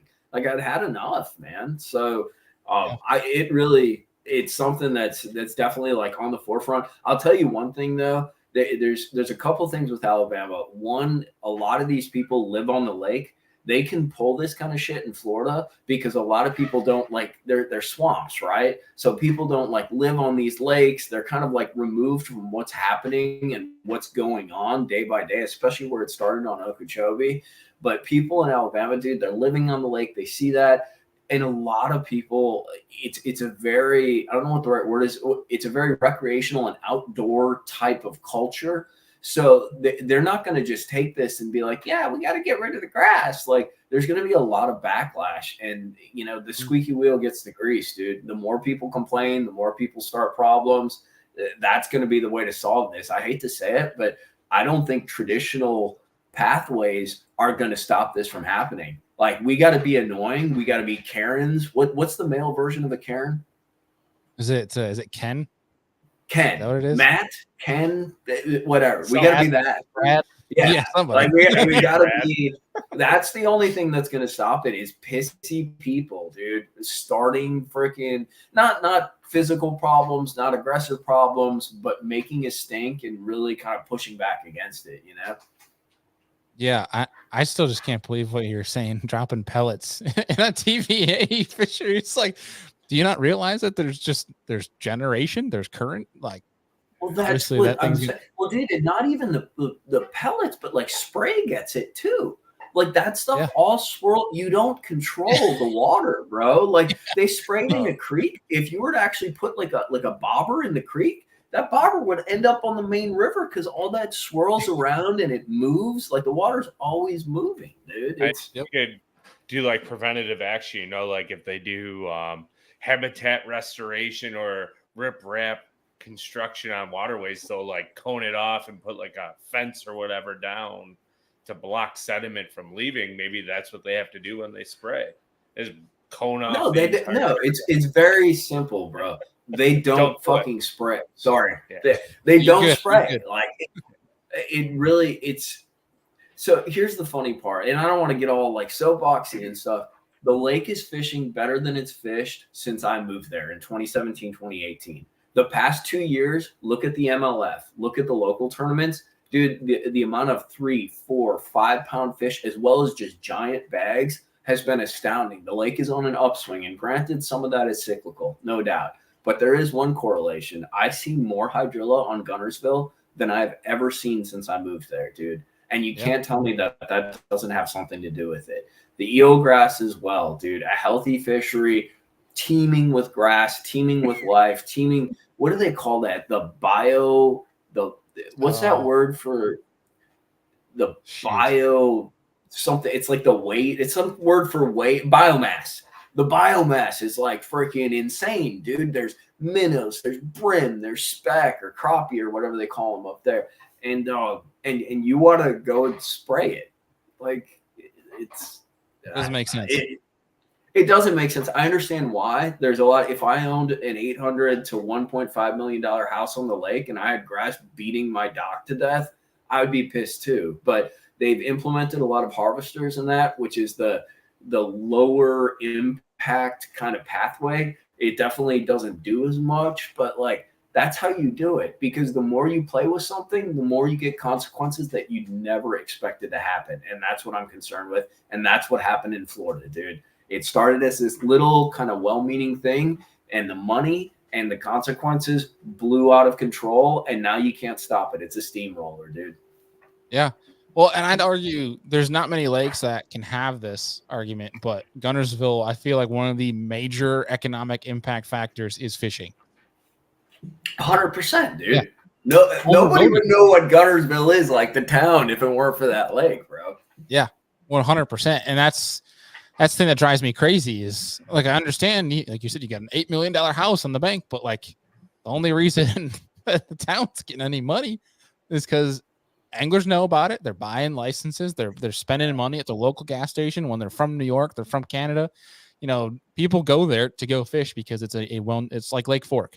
People go there because it's like Lake Okeechobee. People go because it's well known. So why would you do anything to damage that?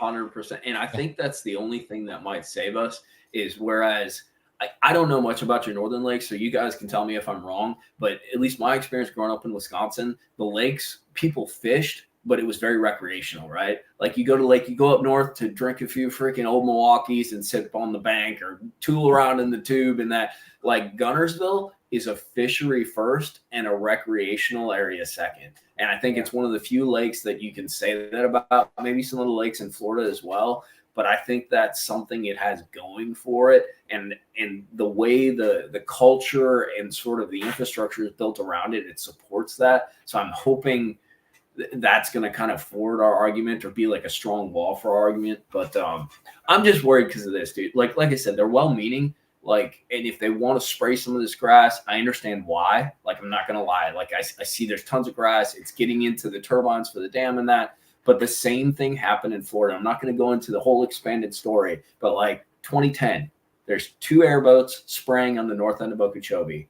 Fast forward 5 years, and that's like every week or so, once a week, you know. Fast forward 5 years, 2015, there's a fleet of 30 freaking airboats on Okeechobee there every day, bro. Every day. And by 2015, we were starting to not see grass. So they were just spraying that shit wherever, dude. It was a joke. Like, it's so the money thing is dangerous, dude, because they built a whole cottage industry that's a standardized, you know, what do you call it, backed up paycheck. The government's paying for it. This company grows.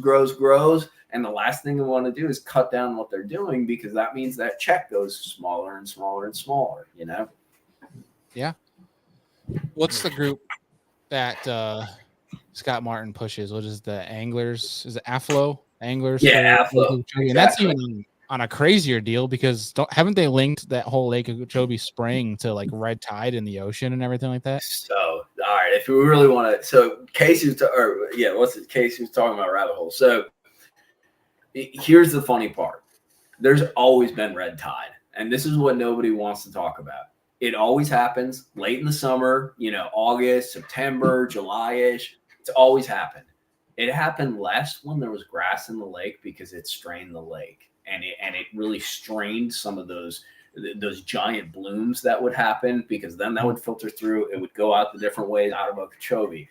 Now that grass is gone, it's worse than ever, dude. So yeah, it's kind of a chicken or the egg kind of deal, you know. Like it's I don't know, and there's a lot of interest involved. Okeechobee's a funny deal. You have the coastal people, you have the inland people, you have agriculture, you have Army Corps of Engineer. It's a lot of politics, a lot of money, a lot of pushing forward, a lot of pushing back. But frankly, the red tide thing has always been a deal. The algae blooms have always been a deal. They were just less when we actually had grass. Yeah, that's a good thing to bring up too, to clarify. Freaking pleasure boaters, man. It Yeah. always comes back to them. Running over your spots, 20 feet. I always enjoy those videos of those guys But going I'm 20 fine feet. with them. Like, as long as they don't go spraying like a bunch of. Yeah. Well, and the funny part too is Gunnersville, dude, is the river's always open. There might be floating grass, no doubt about it, but like it's navigable, dude. Like I don't know. It's the funniest part, dude. They recorded the press conference, and Paul from GTO has a little like social media crew, which is awesome because Paul is invested in the lake, financially and also spiritually. So he had his guys go and record it, and this dude gets up there, and it's a bunch of politicians. So you're like, yeah, great, This dude gets up there, he's like, I'm a crappie fisherman, You can't fish for crappie when you got this I don't know what kind of grass it is. It's just floating around on the and I'm like, bro. Like you're supposed to be our angler representative, and you don't even know what the hell kind of grass is floating around on the lake. Really? Like it's just like, oh, great. It's the same shit you get from the stupid politicians all the time. They're never going to forward your interests, and that's why we have to be self-advocates. We got to talk about it. We got to bitch about it. Yep. We got to make a stink and make our voices heard. Is there? So like Casey was talking about the group that we formed here in New York. We talk about AFLO. Is there a group in Gunnersville that's like together to give you guys a voice type of deal? Not that I know of, but I'll be totally frank with you, Bailey. I'm not a group guy. You kind of know me. I mean, we've known each other for a while. I don't play well with others. I don't collaborate. I don't, so I've always been on a solo mission. But the one thing that I do know is there is a strong Facebook group for the lake. There's 2 of them actually. And in my personal opinion, if something starts happening that has negative outcomes, I think it's going to take 2 posts on there to get a bunch of guys together to really cause like a, I don't know. I don't want to say like a bad thing, but to cause a reaction, maybe to cause a bunch of people to get together to show up for a press conference, to show up for a meeting, things along those lines. I think it'll kind of self-evolve, and I know I'm gonna be pissing and moaning about it, dude. I'm not letting this shit happening. Like it's not gonna happen. Hey, when you post, we will happily help try to be a megaphone for you. Whenever that goes well, off, you guys got your own problems, bro. I had no idea. It's just called USA, right? Like it's just what homeowners and lake associations do to lake to please the people who live on the lake, and they're the ones that have the loudest voice there because they're there every day, which sucks up here. You come up here, every one of our lakes just about has a dock on every 100 feet. So it's like, and those are the ones that are barking, making things happen. So we will happily advocate for any lake in this country when it comes to the fishing, because we've seen they've killed some of our favorite lakes here in New York, and we've helped with like Jody back with the Vermont lake that they were spraying, and we got Jody and his team got that stopped. Like, we're all about it, but man, like we'll deal with our own problems, but like G-Ville's, it's a staple, man. Like it's one of the biggest names in all of bass fishing. We all got to fight for that. So yeah, I was just curious because I'll link that down below if anybody wanted to get in there, if they needed a resource, that sort of thing. But well, and they're teasing it. Like I'll be the first to say, I don't think they've moved forward with stuff. All of this started based on like a letter and that press conference. But the best thing we can do is get out ahead of it and cause a stink. So they're like, oh, maybe we should, leave these guys alone, kind of thing. And like, I think Case talked about it. We got to be respectful. There's some homeowners that are going to be Karens. They're going to be douchebags, whatever, like cast them to the side. But there are going to be people that you have to have a dialogue with and keep it halfway intelligent or at least halfway respectful and kind of move forward. Because there are solutions. Like I said, the harvesters, not perfect, but it's a good way to meet in the middle. And that's going to be kind of the game with this is how do we kind of meet in the middle and create a compromise that addresses some of these issues, but doesn't destroy, like you said, what a lake that's been on the top 10 freaking Bassmaster lakes for like how many freaking years, dude? Like don't screw up. Yeah, dude. Like it's a destination, like I just don't want to see it go the way of Florida. Like that, that's a disaster. Yeah. Well, dude, let's put that conversation aside because Let's cool it down a little bit here. yeah, it's been heated for like the past hour on this show, but that's a good thing because when you got a voice, we gotta do something with it. But I think let's have some fun talking fishing now because, dude, one thing I want to say, I apologize for taking me this long to say it, but dude, you're almost at freaking 100K. Yeah, the longest freaking 100K YouTuber like ever. I think it's been like freaking 16 years, bro, or like 14 I think it's the most. years. It's it's like I'm happy for you, but also I'm just ashamed at the YouTube angling community for not getting you there 10 years ago. I mean, it's a game. You're the OG. And You're the OG, I've man. been around for a while. I don't know if I'm an OG, but I have been around for a while, dude. But it's fun and I like it. And I've made it, I've been focusing on the YouTube channel a little bit more the past few years because I want to do it more.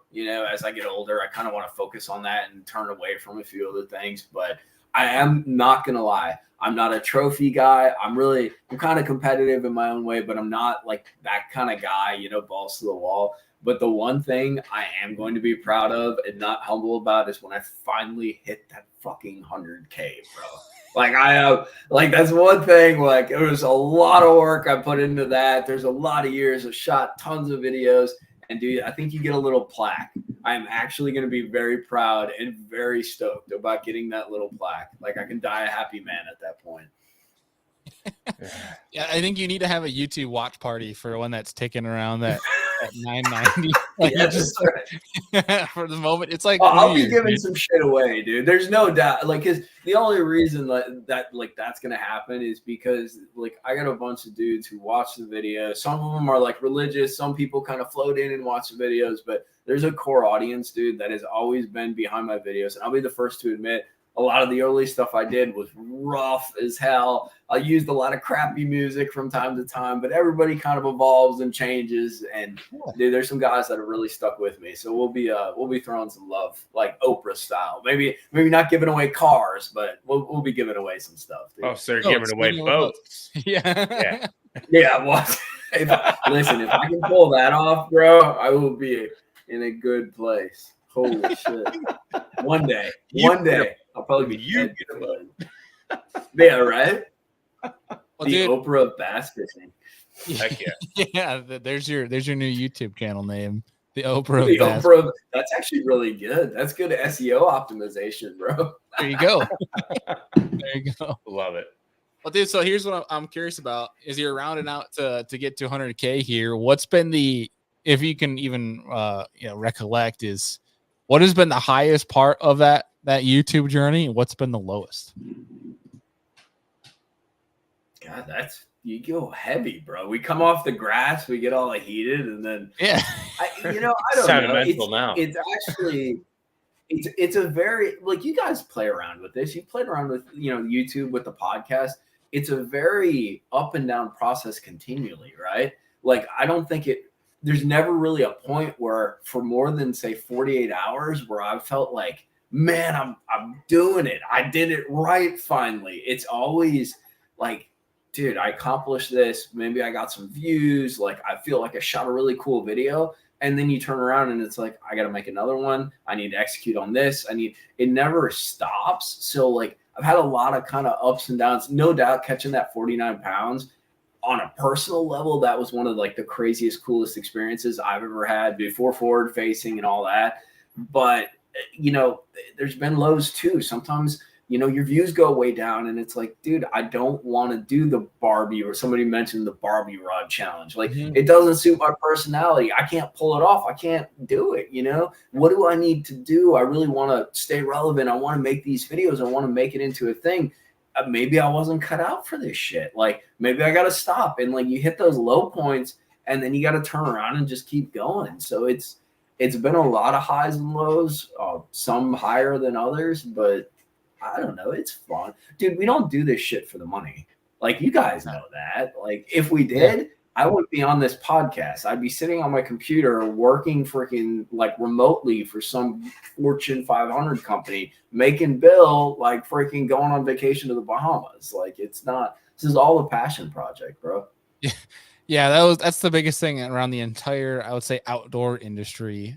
You can argue lifestyle side, maybe there's some money, but Hunting, fishing, no one does it for the money. If you're thinking you're going to get rich, obviously there's the 1%ers, but like you're in the wrong industry. Yeah, you can get comfortable. Rich spiritually and intrinsically, you know, like the reward of like executing on a great podcast, the reward of winning a tournament, the reward of like shooting the video you always wanted to shoot, whether it gets views or not, dude. Like for us, that has a lot of value, you know. Yeah, this is the comment from MJ. It says 100,000 followers without a Barbie rod challenge is impressive. That's the thing. I'm gonna hit 100K and we're totally flipping the channel. It's gonna be about big titties, freaking hot rods, bro. Like we're just gonna totally swap it up. Barbie rod challenge, dude. We're gonna learn how to fly a plane. It's Barbie gonna be rods and bobbers. Got it. Barbie. There you go. We got Michael Bradley here. Says Mike, you should do a nostalgic series. Pick up an old tracker, tear up the carpet, break the windshield, and flip a 2-ounce all day. Dude, it's funny you said that because actually, one of the things I want to do is get we have these lakes down. You guys have been to Alabama a few times, right? Yeah. Okay, so you know you got Gunnersville, and then there's like Smith Lake over there. In between the two, there's some lakes where you can only have like a 25 horsepower motor. And I want to get a John boat and redo it, but put like two 12-inch Lowrance like pros on it and forward facing and go fish some of these like small lakes with like a pimped out John boat, dude. So that you might actually see that down the road. Dude, I should hook you up with my buddy Chris. He actually lives on one of those lakes and it's full of big largemouth end spots. I think it's a 99 horsepower restriction. Yeah, something like that, dude. But they're cool. Like that's what I grew up fishing is like these little. I guess up north we call them like finger lakes and stuff like that. You know, they're like little finger impoundments, and I like that stuff, man. Because I'm an old school bank fisherman down in Florida in the HOAs, running around getting chased out. You know, like that stuff's fun, man. Yeah, I mean Jordan Lee, he does that. He's got that little John boat sitting in his garage. I think. Sounds like a little. Was it what's the brand? Is it Tiny Boat Nation or something like that? It sounds like a near future. Yeah, well, and he's got some access to some naughty places. I'm just talking about the public lakes, but I know Jordan and Matt freaking they grew up there, dude. They know where the juice is at. They know old man freaking Jim who owns the little impoundment on the mountain and all that, dude. So maybe I do need to reach out. Did I ever tell you how I met freaking which one won the classic? Was that Jordan? Jordan, yeah. So I met those guys when they were in college fishing, like 2010 or 2011. They were fishing for Auburn, right? Yeah. And they were down fishing. Hell, it must have been back in the Everstart series. It'd be the FLW Everstart. And we were fishing a freaking line, flipping mats. I think it was like Harney Pond or something. And this dude in a beanie, this thin little like green bean looking dude, all tiny, you know, goes blazing by and freaking swings around. He's got a beanie on. It's like 50 degrees in Florida. It's freezing. He's like, hey. And I'm like, hey, like, what's up? He's like, dude, I watch your videos. And I'm like, bro, cool. So we sat down and we literally power pulled down in this like hydrilla head that was still hydrilla back then. And bullshitted for a while, dude. The most grounded, down-to-earth dudes you will ever meet. They are so freaking cool, man. Yeah, awesome. The Libros they're some of the gems of the fishing industry. That is good people, dude. And still, like, what do they say? Absolute power corrupts absolutely. Not them, dude. They are like straight up like good dudes, man. Jordan nowadays puts out some of, I think, the best content, best authentic content that some of the pros make these days. Because it's wanted to let him and Alton Jones Jr. do some pretty funny collabs when they get together. They're doing it the right way. Is what I'm trying to get at. Jordan's definitely paved quite a path, and Matt over on BPT will be interesting to see what he does moving forward. But yeah, dude, it's cool. We got some good ones in this industry, that's for sure. We got a lot more good ones than we have bad ones. I agree. Well, and it's just like the FFS thing. Like everybody making the shitty always gets the attention. So like, it's the same thing when it comes to the pro guys, dude. It's one guy does something bad or there's something questionable, and then it reflects onto everybody versus that vast majority being positive, doing cool things, just being a positive influence for everybody. You don't see that because everybody wants to focus on, whatever the hype treachery is for the day, dude. Yeah. Well, dude, so on the getting back on the YouTube side, like you make quite a different array of videos in regards to style. Do you have a favorite that you like to do? Maybe that you get more excited than others to go produce? I'm old school, dude. I like polished, fancy stuff. I'm also a realist, and I understand that gets no views, bro.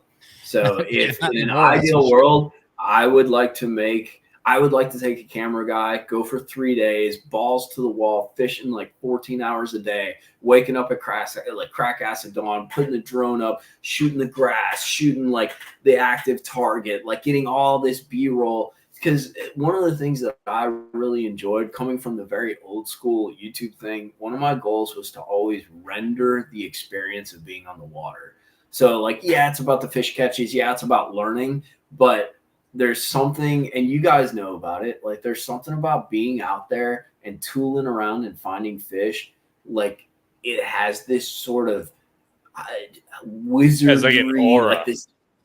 Dude, it has this amazing experience to it, like this feeling, like you drop the boat in and there's nothing that can describe like that moment of what's going to happen today. Like, how are things going to play out? And capturing that and trying to render it on a visual level via video has always been something I've been super into. But to be honest with you, I just like making shit.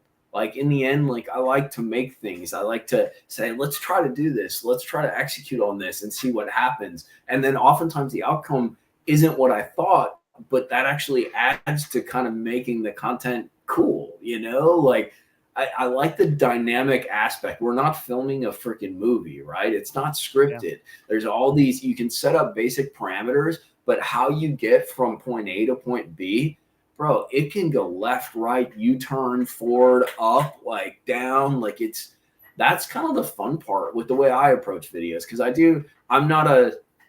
I've never hooked a fish and put it in my live well and rehooked it and thrown it out there to act like I caught a fish. And I'm not going to say any names or anything like that, but there are people in the mix that do that kind of stuff. I've always really relied on, like, I want this to happen because I want to have the experience and share that experience and show that experience, like, literally, like, uncut, like raw, you know? And that's really, I guess if I'm looking for a mission statement, that's it. Like, I want it as raw dog, uncut, just real. What happens, here it is, dude, like it or not. And I think that is what does well these days. Like, people can sniff out BS better than they've ever before. You know, where it used to be benefit of the internet was like gospel, you know, but now I think there's a lot of so much misinformation that people are getting pretty good at sniffing out what's what. But I agree with you, because I think early on in YouTube and that, like, people were pretty manipulatable, maybe is the word, you know, like, and I think people are a lot smarter with that. They can smell a freaking raw fish or dead fish in the mix, you know? Oh yeah. I mean, it's like the top 10 baits from the pros these days. Nobody trusts those things anymore. Yeah. Nobody trusts that. Well, the only thing that's saving us though is the live, you know, and I like that because that's one of those things where you can't sneak around that joker, you know? So. No. The one thing, though, I wish they would change, granted, I like it as a student of the game, like if I'm researching a new place or something like that. But I understand if I'm an elite pro, I would hate it. Is that damn map that shows where every person is at and where they're fishing. Oh, they need to stop that, dude. Like, that's honestly killing some more fisheries than anything else. That's another video, actually, I just freaking shot that I'm editing and I'm gonna put up. So, you know, so they bojangle, and dude, I'll be totally honest, I've bojangled spots. You know, like I see them on there, I'm like, holy shit, I know where that is. I want to check that out, you know? And so one of the questions that I got coming up is that happens in pro fishing with the lives all the time. You know, what's the ethical sort of response when it comes to guys on YouTube? Like, is it equal freaking rights, equal fights kind of thing? Like, do you bojangle that? Like, what's kind of the play? So I kind of did a video sort of investigating, you know, the different dynamics of when it comes to kind of seeing somebody with, you know, on a spot on a lake that, you know, like what's your approach, whether it's a tournament or whether it's a YouTube guy or whatever. And and how do you navigate that, and what's sort of your goal, you know, what's ethically correct. And that kind of that, maybe I'm over teasing it. Probably go watch the video. It'll be out in a week. It's all right. There's only 2 people watching this, so it's only those 2 Seriously? people. No, I'm just kidding. I'm just messing with you. We love to downplay this show. Got him. Andy and I's Like, mother. wow, Yeah. Yeah. I think I saw a few more in the comments, but okay. Yeah. I got my Just parents AI watched bots it. that we had to pay for to hop in the comments. It's Yeah. very nice. Dude, I I'm got sure a that's a couple thing of those. these There's days. some hot chicks, bro. They commented on the video I dropped today, dude. I'm like, give me some more comments. Tell me about yourself. Yeah. I'm selling these T-shirts. Like it's like the big Facebook one. Like you'll be in like someone like looking through a video and be like, oh, so and so buy my T-shirts. I'm like, what are you doing here? I'm like, oh, it's bot. Yeah. I'm just glad they got rid of the one. There was one like 2 or 3 years ago on YouTube where they would steal your profile picture. They'd create a name that was semi like your YouTube channel name, and then they'd put prizes behind it or like contest. And bro, they were jumping on into the comments and be like, you just won. Da, da, da, da. And it looks like your actual profile pic. And I had a couple guys that freaking went down the rabbit hole, and I'm like, bro, like, I can't help you. Like, you should have never, like, you should have reached out to me directly. You got to recognize this, you know? But I think YouTube finally put the kibosh on that deal.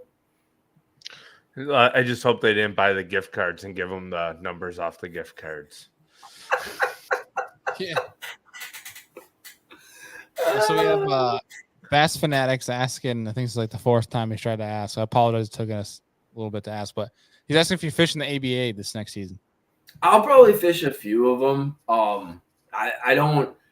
So my schedule, I'm actually down in Florida right now, full disclosure, and I spend like maybe 3 months of the year or so down in Florida, and I think that's when like the ABA up by me starts in Guntersville. So I'm not there when I'm there, and it works out. The other thing, and this is going to sound so lame, and I'm probably going to get some hell in the comments, I've fished them when the weather's going to be decent. It's not because I don't want to be out there in the nasty weather, but when I do stuff, I work a lot of different jobs. Like I work for myself. Like the YouTube thing is kind of like it's a side gig that I'm trying to make more of a main gig. You know what I'm saying? So any hour that I get to fish has to have some kind of calculated value to it, along with pleasure. It's always fun to fish, but I need to be able to shoot a video. I need to be able to execute on some kind of task when I'm doing it. So weather's got to be nice. I'm a fair weather fisherman. You know you're getting old when you say that, dude. Hey, it takes a lot for a guy like yourself to admit, though, that he's a fair weather fisherman. I mean, it is freaking. It is what it is, dude. The GoPros, and it's funny too. It's like the dog. Like you need like this perfect weather. It's got to be like 65 to 75, no rain. You know, so the GoPros don't overheat. They don't get wet, and it's just whatever. The dog is the same though. He hates the rain, and his ideal operating temperature is like 50 to 73 degrees, dude. Love it. Yeah, I love that. There's I look at that spectrum, and then there's the Andy. I think about our pal Jeff Hibbert, who'll go out in like 12-foot waves on Lake Erie in 30-degree weather. Listen, I can't tell you how many times I've driven by Sun Life Marina, Small Boat Harbor here in Buffalo. It's blowing like 65 out of the west, and I see his boat and trailer in the parking lot, and I'm like calling him like, dude, are you alive? He calls me back like 4 hours later. He goes, it took me a long time to get in today.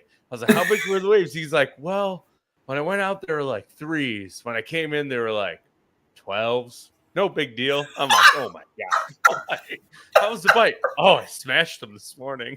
Like,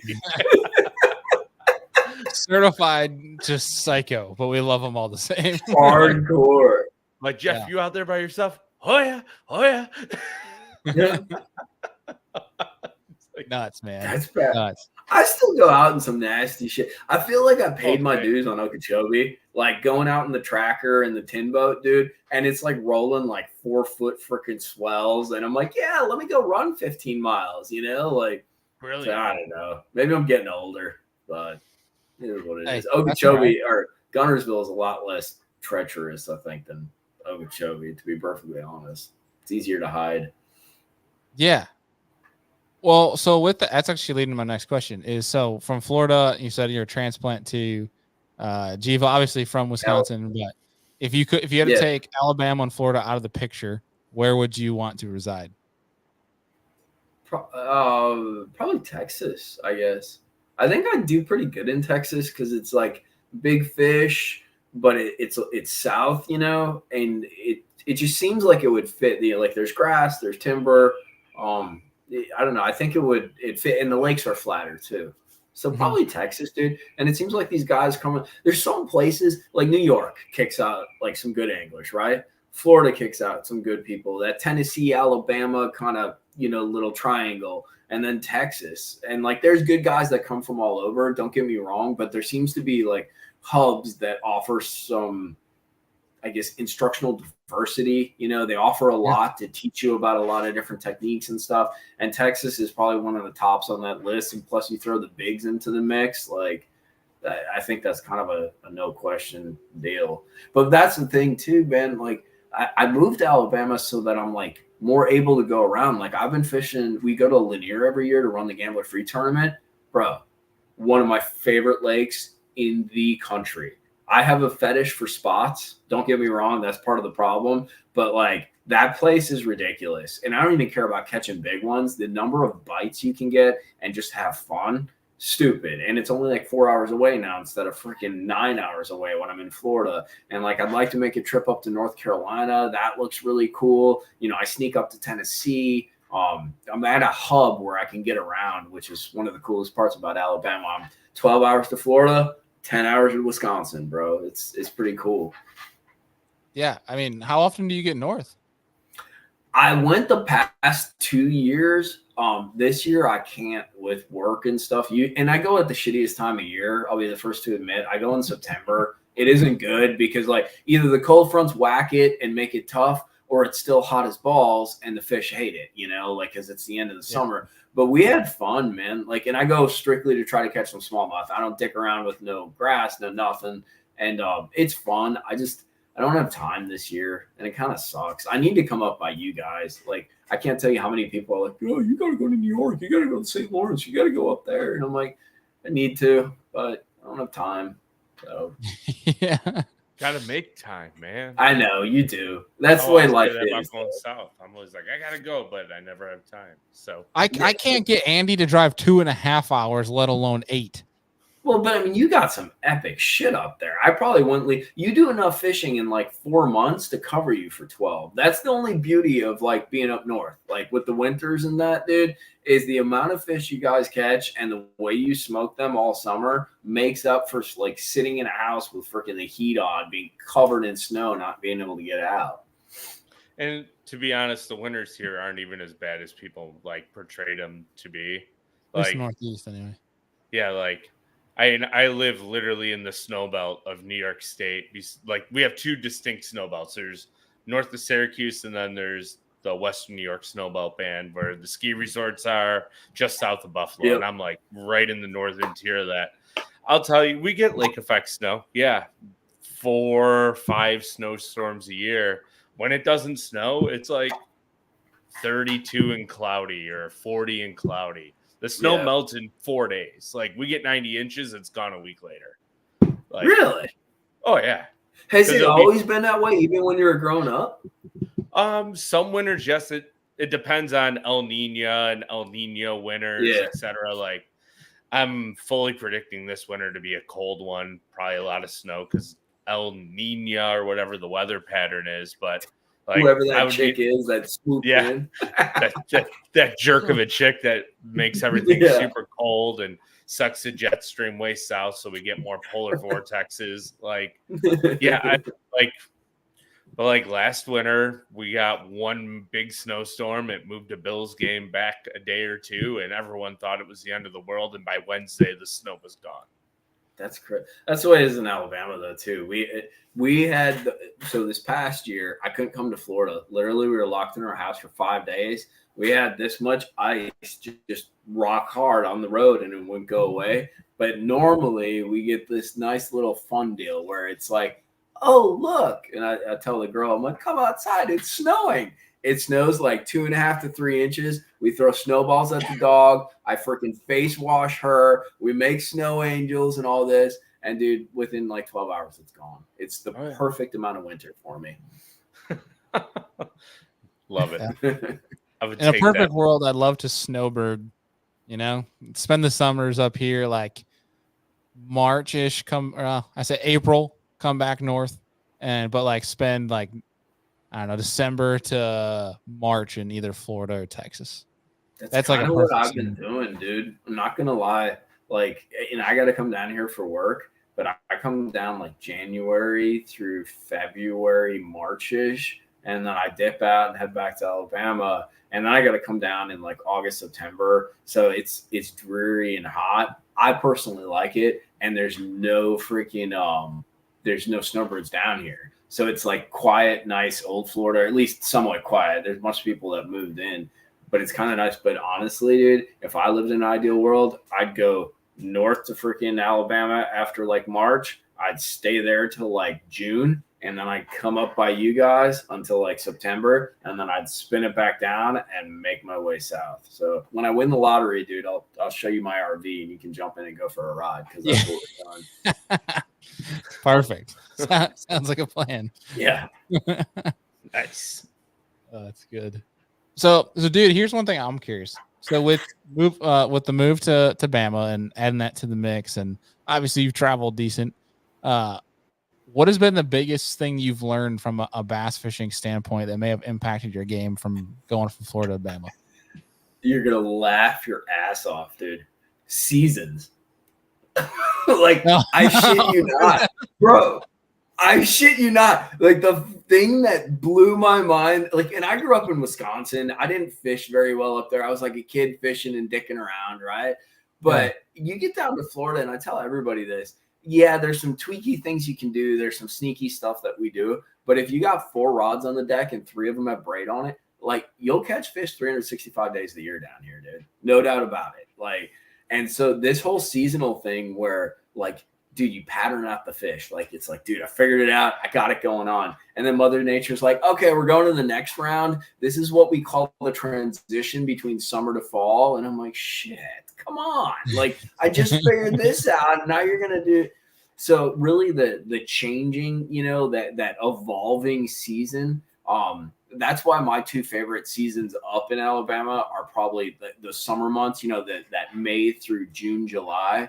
And then I actually really like the winter, dude. We hit like November, and November through say like January, February, like is fun because things are very consistent. So if you put your time in, you can dial things in. And yes, there's changes and things, evolve, but it's very duplicatable, So like that, those have really been my learning times too, because I've learned about how these fish kind of set up. And if you know where they go in the hot and where they go in the cold, it makes it a lot easier to kind of find the middle ground. Because in my opinion, fall and spring, like they're transition periods, like throughout the entire thing, right? Because they're moving up, they're moving down, and if you can kind of put 2 different points, you figure out the in between. Oh, that's amazing. Seasons. Dude, I shit you not. Like, and it sounds so stupid, but like, well, so you know what? I'll tell you a funny story too. So when I left Alabama, I've only been down here like a super short time. We were transitioning. There's this time in like September, like late August. It depends year to year when they start keying in on this small bait, right? Like real tiny things. I just put up a video with this. Have you guys seen that Raid Libero? It's like a swimmer or something. It's basically like a mini underspin that comes pre-rigged, dude. It's like 2 inches long. It's minuscule. So one of the last days I had on Gunnersville, dude, they're schooling. I'm like, this is the shit. This is so cool. So I throw a big old swim bait at him, dude. Freaking don't catch dick. I'm like, what is going on? Throw a bunch of baits at him. Dude, I cannot get a bite. I'm watching them make fun of me, dude. They're like, ha, ha, ha. They jump out of the water. Ha, ha, ha. Look at it, I'm like, dude. So I pick up this little swim bait thing because I've been playing with some JDM stuff. And, dude, not a big bag by any means, but I probably caught like 30 fish in like an hour and a half, dude. Just one after the other. A lot of like 10 to like 14-inch fish. But, dude, if it's pulling on your shit, I'm a happy man, like whatever. So I got down to Florida, and I haven't had a lot of time on the water because I've been fishing. We shot actually a TV show for JT Kenny, his JT Kenny's Florida Bass. They smashed them, and we were catching some fish on some bigger baits, right? Big swim baits, things along those lines. It's freaking awesome. So Mike finally gets a chance to fish, and he goes out, and I'm like, I got all my big baits and all this stuff. I'm gonna, bro. They will follow that shit and they will not eat it. And I'm like, dude, so I waited freaking a week and now I can't catch fish. Well, they're transitioning down here to smaller bait too. There's all these glass minnows running around. So I finally pick up like this little tiny Kitech and I go to freaking catching them. Not like giants, but I think I had like 23, 24 pounds. And it's all like small bait. So like, even though you don't feel it in the weather, I think now that I understand some of those seasonal transitions, those seasonal like changes that occur, I'm looking at Florida in a more granular way. And some of that stuff is actually happening, even though you don't pick up on it happening from a weather standpoint, from the, the leaves and all that, Yeah. I feel like with Florida, they, especially you, like one of the things I've learned about Florida from your videos is like, even a half of a foot depth change on a flat in Florida can be huge. That sort of thing. I feel like it's almost relatable to the temperatures where if it's 85 all week, but it turns into 79 the next week, that could be a seasonal change. Freezing, bro. That's freezing. Yeah. No, that's very true. Everything is magnified, exponentially because the margins are so small. It's an interesting place to say the least, and I love it down here.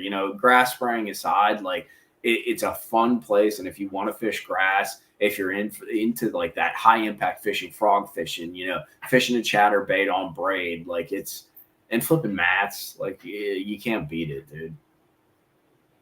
Yeah, I think the people that can really adjust well are the people that travel and see different places at different times. That makes any sense. If they see different regions, I feel like those people are the most best adjusted or equipped to be adjusted. Well, I think that's what we're always doing though when we're fishing in Derby. Like even like say Lake A, which is next to your house, and Lake B, which is like 2 miles from your house. You're always taking things you learn from Lake A and trying to reapply them to Lake B, even if the water's a different color, even if it's a shallower lake.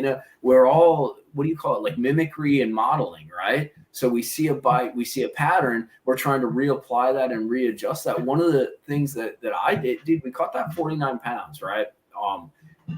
Back in the day, I think it was like 2012, 2013, I do a lot of JT Kenny's social media. Like me and him are buddies, dude. We've been buddies for like freaking 12 years now.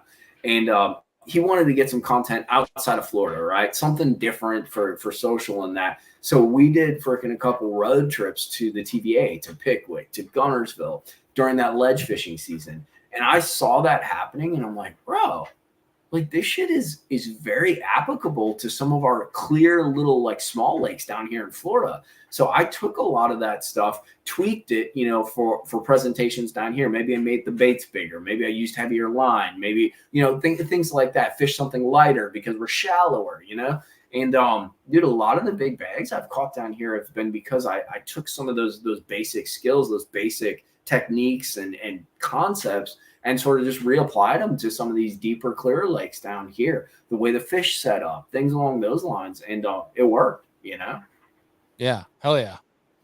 It's crazy. Some of the stuff like that I've picked up from, going down to Chickamauga, place that actually gets pressure. I'll never complain about fishing pressure again in the north after going down there. Thank you. Thank you. Chicken Gunnersville, dude, I don't know how they last, dude. Chicken Gunnersville, I've never seen pressure like that. Like it'll be like a line, bro. Well, I once sat out, dude, me and the girl. So you go swimming on Gunnersville, right? You're hanging out during the summer. So I'll go and I'll spot lock so we don't have to be as shallow in the grass, and we'll just go swim, get a tan, hang out with the dog, play some tunes, whatever. And we freaking spot locked once. There's an area called Seabold, right? It's like mid-lake. There's tons of ledges all around it, dude. Great spot to like go and offshore fish and do some of that main river ledge fishing. So you can see all these ledges, bro. Like you can watch these guys. One guy comes in, spends like 20 minutes, he's gone. Freaking 2 minutes later, so the next guy comes in, he's like, oh, there's nobody on that. Right to that spot, dude. 20 minutes, gone. Next guy. It's like a freaking chain, bro. Like it's just line them up and send them through. It's free. And then they'll line up next to each other. And then it gets all frisky. People get angry. You know, they say things about your mom. It's a mess, bro. Gets a little aggressive. I think you need to be the Rob Matsura of the South and start swimming with fish on G-ville. Bro, Rob is such an animal. So I'll tell you a little something about Rob. He has footage beyond the stuff, the few things that he posts, he has footage that literally will be relevant 5 years later. He stays at my house. We both know Rob. He's a little hippie, right? Like he's freaking on the road, hippieing around. Like he'll be like, "Hey, Mikey." I'll be like, "What do you got, Rob?" He's like, "Check this out." He'll show me like footage that he shot in the Delta like freaking like 4 years ago. And I'm like, "Rob, that's breakthrough shit, bro. Why did you not post it? Like, this is relevant now. Like it's high quality, like artful stuff." He's like, "I don't know. I get lazy, you know?" I'm like, "Rob, you gotta post this stuff." He's an artist, bro. Like the things that he does with video and the perspectives that he gets, he's always on the cutting edge, and he does not post enough of it because he's always doing stuff that then like 3-4 years later, I'll see somebody else do it. And they're like, "I'm the first." And I'm like, "No, you're not actually. Rob just didn't post." So he is a magician. He is. He's just a free spirit though. He is. And that's why he gets the shots. He's willing to kind of do things that like are outside of what our normal concepts of shooting video, of interacting with the fish. He's a great dude. I love that kid. He is. If you can bottle up the Discovery Channel and Animal Planet into a human, that's him. And he's humble as shit too. Like he's always so grounded. Dude, don't let him ever tell you anything but this too. He'll always say, I didn't catch any. You know, I didn't catch. Bro can fish, dude. Oh, yeah. Like he can freaking catch them. And he's always, I didn't catch anything except that 5, that 6. He has a 12. I don't know if he posted it. I probably shouldn't say it. He caught a 12-pounder on a bed with a drone up, dude, on a lake down here in Florida. Yeah, ridiculous. So he found the fish, caught the fish with the drone up, and got the shot. That's freaking ridiculous, dude. That is ridiculous. Like that's the higher level shit right there. Oh yeah. One day I too hope to catch a 12-pounder on a bed with a drone. Actually, funny story. I've caught a 12-pounder not on a bed, but freaking with the drone up. It was an accident. So I hired a camera guy, kind of like not even part-time, like 1/27th of the time, because I can't afford to hire a freaking, I'm not Scott Martin. I'm not like, you know, one of those guys, but I wanted to try to do some things different. And dude, we get in our trenches, right? Like we're doing the same thing over and over again. And you start to see this very micro perspective of the world. And it's like, dude, you got to break out of that shit and like take a new look. And a lot of times a great way to do that is to get somebody else involved and be like, dude, do your thing. You're creative. I trust your judgment. Let's see what you can do. So I got a good buddy who does some awesome stuff with cameras. His name's Quentin, Water Wonders Media. And he's been filming some stuff for me. Does some really creative like stuff. And we went out, I think it was this last winter, and we caught like 43 pounds, dude, like mega bag. It was awesome. Gosh. So we catch it, we get it on video, freaking he edits it. It's an epic edit. Like it was a great experience. It's one of those videos, doesn't get a lot of views, ironically, but it was for me. Like I'm like, Quentin, edit this video. This is my little like prize. I love it. It's sick. So bro, we went out the next day, and basically that day I thought my goal is to always catch 50 pounds. I want to catch 50 pounds in Florida, and then I can die a happy man. So 100K on YouTube, 50 pounds, and I'll just off myself. We're good, dude. I'm out, you know? So that morning that we caught the 43, I told Quentin, I'm like, dude, we catch like 30 some pounds or something. You can fish, you know? Like we'll hang out and just dick around. Dude, I caught like an 11, a 9, and an 8 within like an hour and a half.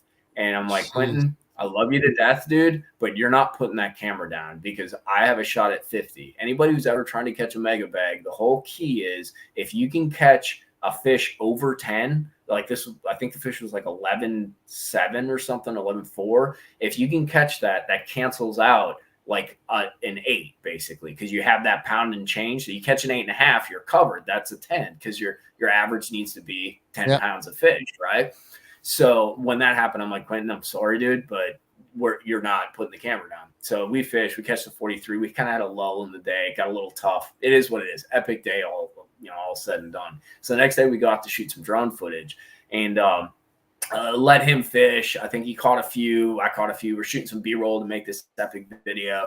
And he's like, dude, let me get the drone up. And I'm like, cool. So he puts the drone up, dude. And I got my freaking active target too on, I'm panning around. And I'm like, he's like, just cast and fish. And I'm like, okay. So I see this big blob. And I'm like, fuck it, whatever. Shoot that bait out, dude. And I'm reeling. It's real wavy. And I lost track of it. So I'm like, whatever. This is for B-roll. I just got to reel the bait. Bro, my whole rod loads up. And I'm like, oh, shit. Like, if this is the fish that I saw, Quentin's not going to be very happy, bro. Because his PB is like 9.8, and he can't break 10. And, bro, I'm all bowed up. He's flying the freaking drone around. I see this fish, and I'm a pretty good judge at this point. I'm like, dude, this one's well over 10. Like, this is a freaking mondo. I get it in. It's freaking like 12.4 or 12.5. Dude, I give Quentin credit. The whole freaking day, all he does is give me shit. He's like, all I want to do is catch a 10-pounder, and you got to throw at the freaking dot. So every time we go out now and film some stuff, dude, he gives me shit about the 12-pounder we caught on the drone on accident when he was supposed to catch a freaking 10-pounder. So good things happen when you least expect it. And that's exactly it. I welcome it. And it was stupid. He got some ridiculous shots on the drone, dude.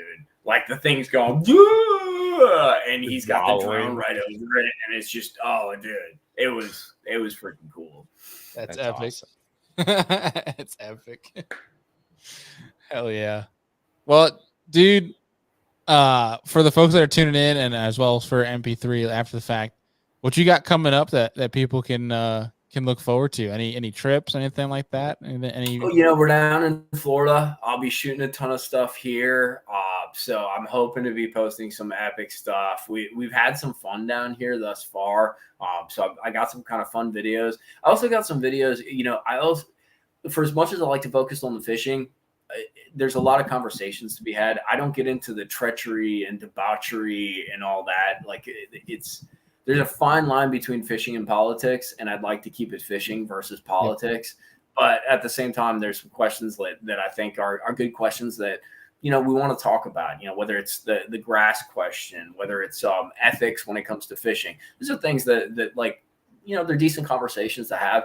So I got some videos about that, just asking some questions, looking for some feedback. And then, of course, we got some pretty killer fishing videos coming too. So I'm pretty stoked about that. And hopefully I'll be down here for another couple weeks. I'm hoping I get into a mega bag and smash them. So we will see what happens. Hell yeah, bro. Well, Andy, you got anything left for Mikey here before we let him go? Nah, man. It's just always good catching up. That's for sure. Yeah, dude. And we need to catch up on your short thing too. Like we got to get there. Yeah, I'm terrible about freaking the calendar stuff, dude. It's been it's good to be needed, and it's good to have a lot of people like reaching out from a business standpoint and making money, especially with the way the economy is going. But it also it sucks because I want to do more fishing stuff. Fair enough. But I need to tell you guys before you kick me out of this thing, there is a continual open invitation for both you guys to come freaking crash at my house, or we actually run an Airbnb down in Gunnersville too. You guys are always welcome. Door is open. All I ask is that you bring me some weird freaking fishing bait that's like some custom design, like can't get it anywhere but like this corner store in New York. You bring that, and dude, you're free. I will feed you. The dog will snore next to you and lick your earlobe. It will be a positive experience. You guys can go fish Gunnersville and do whatever you want. Listen, I'll be in Florida for a week in April, so if you're around, I'll be in Tampa area. I will not be around, but you won't need me. There you go. Because you're going to smash them, dude. You're going to have it. So, funny thing, before we cut out, if people do want to come to Florida, everybody talks about January, February. It's good. Don't get me wrong. You want the most, for like giants, that's when you come. If you want the most consistent, like awesome fishing, like maybe not giants, but a lot of bigs, a lot of bites, is freaking April and May, dude. The temperatures get calm, like the weather gets stabilized. There's still fish spawning. There's fish in the shad spawn, the brim spawn starting. It's a fun time to be in Florida fishing. Oh, all right. There you go, people. Yeah. Go check that out. Would you say too? What are you doing in Florida? Oh, so my wife's family gets a house somewhere every year, somewhere along the Gulf Coast, and we're going to be on Anna Marie Island, I believe.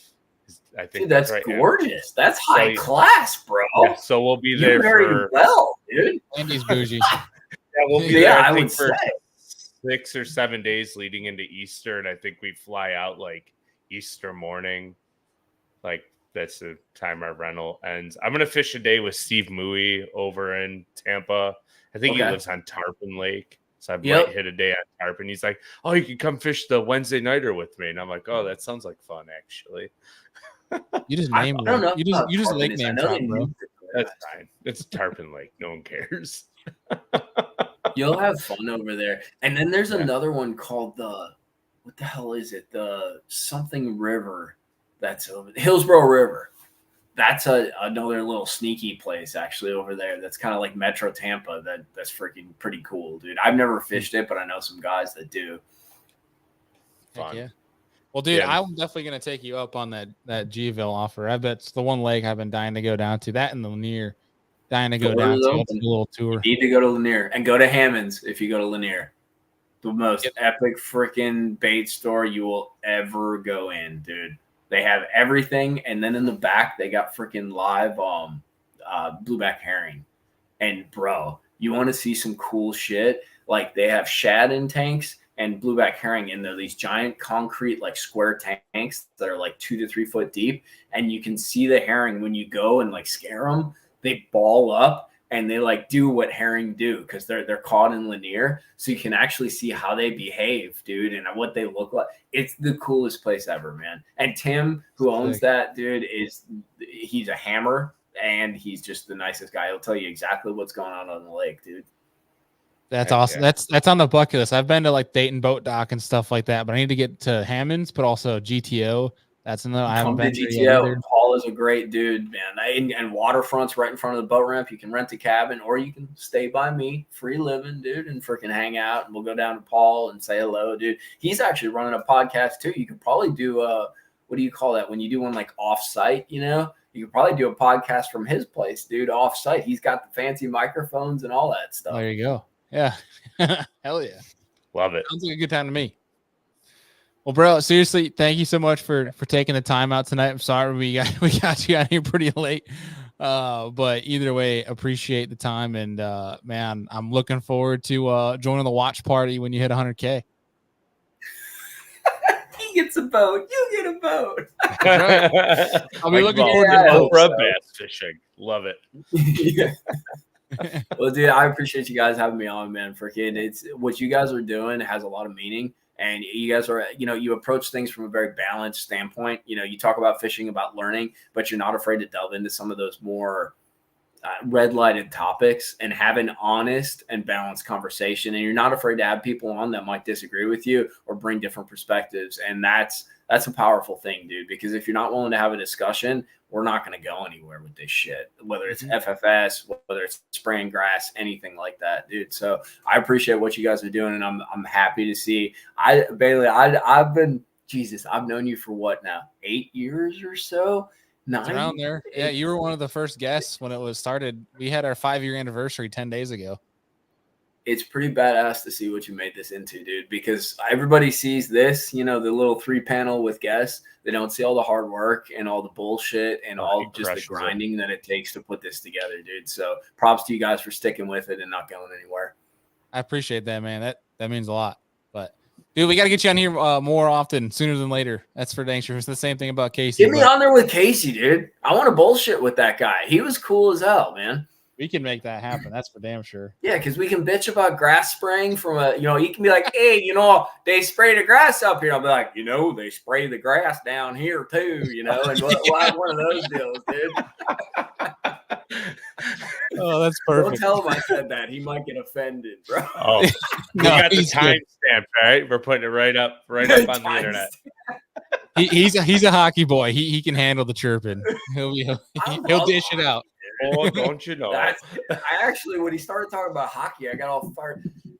God, that brings into a whole mother. So I was supposed to play hockey, but I played baseball and I broke my thumb the year we were going to start playing hockey, and then I never went back. And I feel like I'm a less of a man because I didn't play hockey. I'll be totally honest with you. So Yeah, it's in all your my blood aggression from up in is the shit. cheese country. Yeah, and we produced a few hockey guys. It's not as big as up by you, but there's been a few. It's still pretty good, man. Minnesota, Wisconsin's Minnesota's other good. load. Those guys are the Minnesota guy, and the Yoopers that up in Michigan where you either drink beer or you go to the rink. You know, like those guys, they hit pretty hard. You know. Oh, that's awesome. I've never heard them called Oopers before. That's fantastic. I'm gonna take that. You never now. heard of Yoopers? No. Did you get that from Ben? The Upper Peninsula. Yeah, I knew what it The was. Yoopers. It's a little too far away. Oh, bro, yeah, they're the freaking Yoopers, bro. Like, yeah, you gotta go hang out in Wisconsin. There ain't nothing to do but drink beer and fish or ride a freaking snowmobile. But yeah, you can bust the balls of the Yoopers, and then the Minnesotans up there in the Twin Cities, you know. Yeah, you got the accent down pat. I love it. Yeah, well, I got one. It's freaking Al Lindler, basically, but it works, you know. Close enough. Oh, that's awesome. Well, speaking of Lindners, man, there's actually something pretty cool brewing that I'm not allowed to talk about right now, but I was informed about it. That's coming. It's pretty damn cool. Is it from Al? No, not from Al, but it's gonna be about the whole Lindner family. I think he's got the Lindner family's got a stake in it, but it's pretty damn cool. It's kind of like a whole look back on everything, but that's pretty cool. They do some good shit, man. I grew up with that, dude. Before we had YouTubes and all that, it was freaking rolling, dude. Classic Patterns. I don't know if you ever saw that show. In Fisherman, like that was your little your quadrant, you know? Yeah, dude. Zona's show, Yeah, I mean, you know, because he's freaking been around before we had all the digital stuff. So I like that stuff. The old classics. I love to see him thrive, man. I mean, I was just on a trip to Minnesota actually with Thomas Allen, who's over at In Fisherman, one of my favorite people in the industry. They're alive and kicking, man. In Fisherman's doing great.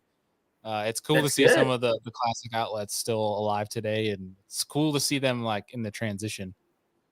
You're being summoned because from they gotta change. Change is hard, bro. Like it's not. It doesn't come easy when you have a system that works, and you got to do something completely different. You know. Yeah. We have a celebrity of the Mikeybalzz channel that's just entered the room behind you. Oh, who's that? I saw Bog peek his head around you. Oh, George Beagle is his full name. George Beagle.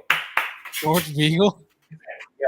Well, I call him all kinds of different shit. Bog Washington. He's got all kinds of stuff. Bog Washington's good. Oh, dude, or that's awesome. Abraham Lincoln, one of the former presidents. Oh, he's got terrible breath, though, dude. He's actually pissed at me because he's at the few times we're going fishing, he's had to sit in the AC, dude, because it's like 97,000 degrees outside, and he's made of charcoal, dude, and all he does is get hot. So, probably, it's probably smart. He loves the boat, ready though. To lick some fish. Dude, he loves the boat. Ever tell you a story about him? When you hooked him in the now butt? I'm running long. Well, I did hook him in the butt. When we got him, he's from a rescue. He's actually from the Lee County, South Florida rescue down there. Like not the rescue, like the dog jail, like the animal control. So we got him, and he was super disposition, awesome, you know. But we got him. They cut his balls off, and we picked him up. And bro, he was like, he's really cool with everybody, but skittish in a vehicle. And the first time I ever took him in the truck, he was just shaking the whole time. Like I've had him in the truck in the front seat, and he's just shaking. I'm like, okay, well, we got to get through this, you know? So he's shaking. I get him on the boat, and he basically hides under the console. I had like a 2003 Triton, like old school, way back in the day. Hides under the console, dude. Never comes out. I'm like, all right, you know, it's a first time. Like, I don't think animals are kids, but, you know, mentally, like that's, you know, a part of the process. You got to go through it. So we kept going out, you know, he got used to the truck, started standing up and sitting in the seat in the truck and all that, like kind of got more confident. I knew he was my dog and that he sort of respected me as the alpha and all that. The moment freaking he started popping up whenever I'd catch a fish, because he literally learned he would hide, like be under that console, and I would get so excited about catching a fish. I think it sort of rubbed off on him, or he recognized like, this is cool. Like this is so dude, freaking over a process of about 3 or 4 months, taking him out on the boat, you know, going fishing, going in the truck, gradually every time I'd set the hook or he'd hear the drag or I'd get excited, he'd hear that freaking brag go, that dog went from sleeping under the console. He would pop up and he would be right behind me, all up in my business going, what's going on? Where's it at? And then he started licking fish and doing all that. So that's a dog success story for you, dude. Like, take them straight out of the rescue, show them fish, let them nip at the fish. But it's a process. They're not going to get there right away, dude. And he is the best on the boat. He's respectful. He knows where to stand. But he absolutely loves when I set the hook. That's awesome. That's all you can ask for, man. Love it. Oh, hell yeah, that's dude. Incredible. Yeah. He's a sweetheart, man. He's got a lot of bog fans. I still got my bog shirt. Do you really? Me too. Yeah. Oh yeah. Me Well, as well. I would say I have it. My wife has it now. She wears that all the time. Dude, I'll tell you, this is terrible to say, but I've been with the same girl for years upon years. But if I was still in the mix as a bachelor, one of my strongest sell points would be that guy right there, dude. Oh yeah, he could that's how my pull dad met my so much, bro. Like, oh hi, I want to be your friend. Let me show you how cute all that shenanigans, bro. I wish I'd have had him in college. I could have gotten in real trouble. Yeah. This is public, right? Like everyone can watch the You're live right I'm gonna now, get in bro. trouble later. I'm like, we're live. Hey, I don't know if I tell you an hour and a half in, but yeah, we're live. Great. Thanks for the heads up, Bailey. You're welcome. Oh, shit. Oh man, dude, seriously, appreciate you a ton, and we'll be talking to you real soon, Mikey. Sir. Sounds good, boys. Appreciate you having me on, and keep doing what you're doing. All right. Yeah. Same to you, sir. We'll talk to you soon. Peace. That's Mr. Mikeybalzz, everybody. Dude, every time he gets on here, it's 1, a good time. 2, we learn something. And 3, we got bonus points because we got to see Bog. Oh yeah. You can never complain. Are you gonna fall asleep on us, bud? No, I'm good. I'm a little tired, but we're hanging in there. That's what you get for going out on the water, you bastard. No, my bad. Yeah. Sitting there texting us all the fish pictures and everything while all of us are working and Andy's the only one fishing every freaking day. Sorry Big about bully. that. Yeah. Well, you're going to be fishing starting Thursday for like 5 days straight, and I'm not going to fish Not again. 5 days straight. Wednesday. It's Friday and Saturday. Yeah, it's more fishing than I'll be doing the next 5 days. Oh, get out of here, bro. You're on the water almost every day. I do not want to hear it. I don't want to hear it at all. That is fair. Oh, Well, folks, appreciate all of you guys for tuning in. Appreciate everybody that is tuning into this after the fact and listening on MP3. Y'all If you rock. didn't hear it on, because obviously this portion with Mikeybalzz, this outro here is ended up going to be Friday's episode for MP3. I'll relay this information right now. 20% off site-wide at Hobie Eyewear as well as Omnia Fishing. Now is the time to save money. Click the links down below. Save some money on it. And really, Hobie Eyewear, you can get 20% off site-wide because there's always our discount code to Hobie Eyewear. So make sure you guys tune into that. Save some money on it. And next week is going to be a Tuesday Night Live with Kyle Patrick and Wesley Gore. Oh, So the we got Step Brothers. The old Step Brothers of the Elite Series. We're going to be having on. It's a good thumbnail. Yeah, well, let me tell you what, guys. Here, I can't give them all away. I want to, leave some surprise for future shows. But here's some of the guests upcoming for the Serious Angler podcast. So we obviously have Kyle and Wesley next week. We also have Ken Duke coming on the show. We got Pat Schlapper coming on as well. We're working on getting Bernie Schultz scheduled for a show as well. He wants to do some stories that over the years in fishing, as well as we are getting the what would you call the rookie frat house of the Elite Series on as well. We're gonna have Logan Parks, John Garrett, Cody Huff. Well, I guess he's not really a rookie anymore, but He's young and enough, Rob right? G. Oh God, We're gonna That'll get be them a all fun on one. one episode. The frat house panel. The frat house, but yeah, I guess we can call him that. Cody Huff is like Big Papa of the group, keeping them all Papa. sane. So His grandpa. yeah, him and John Garrett keeping them boys in line. But it'll be good to get all of them on at the same time. It's gonna be a lot of fun. But we'll keep you guys updated as the weeks go on. We have some amazing shows coming up with some incredible guests. And thanks again to Casey Smith and Mr. Mikeybalzz for joining the show tonight. Folks, you guys are incredible. Appreciate each and every one of you that tune into the show. We'll see you guys next week. Peace.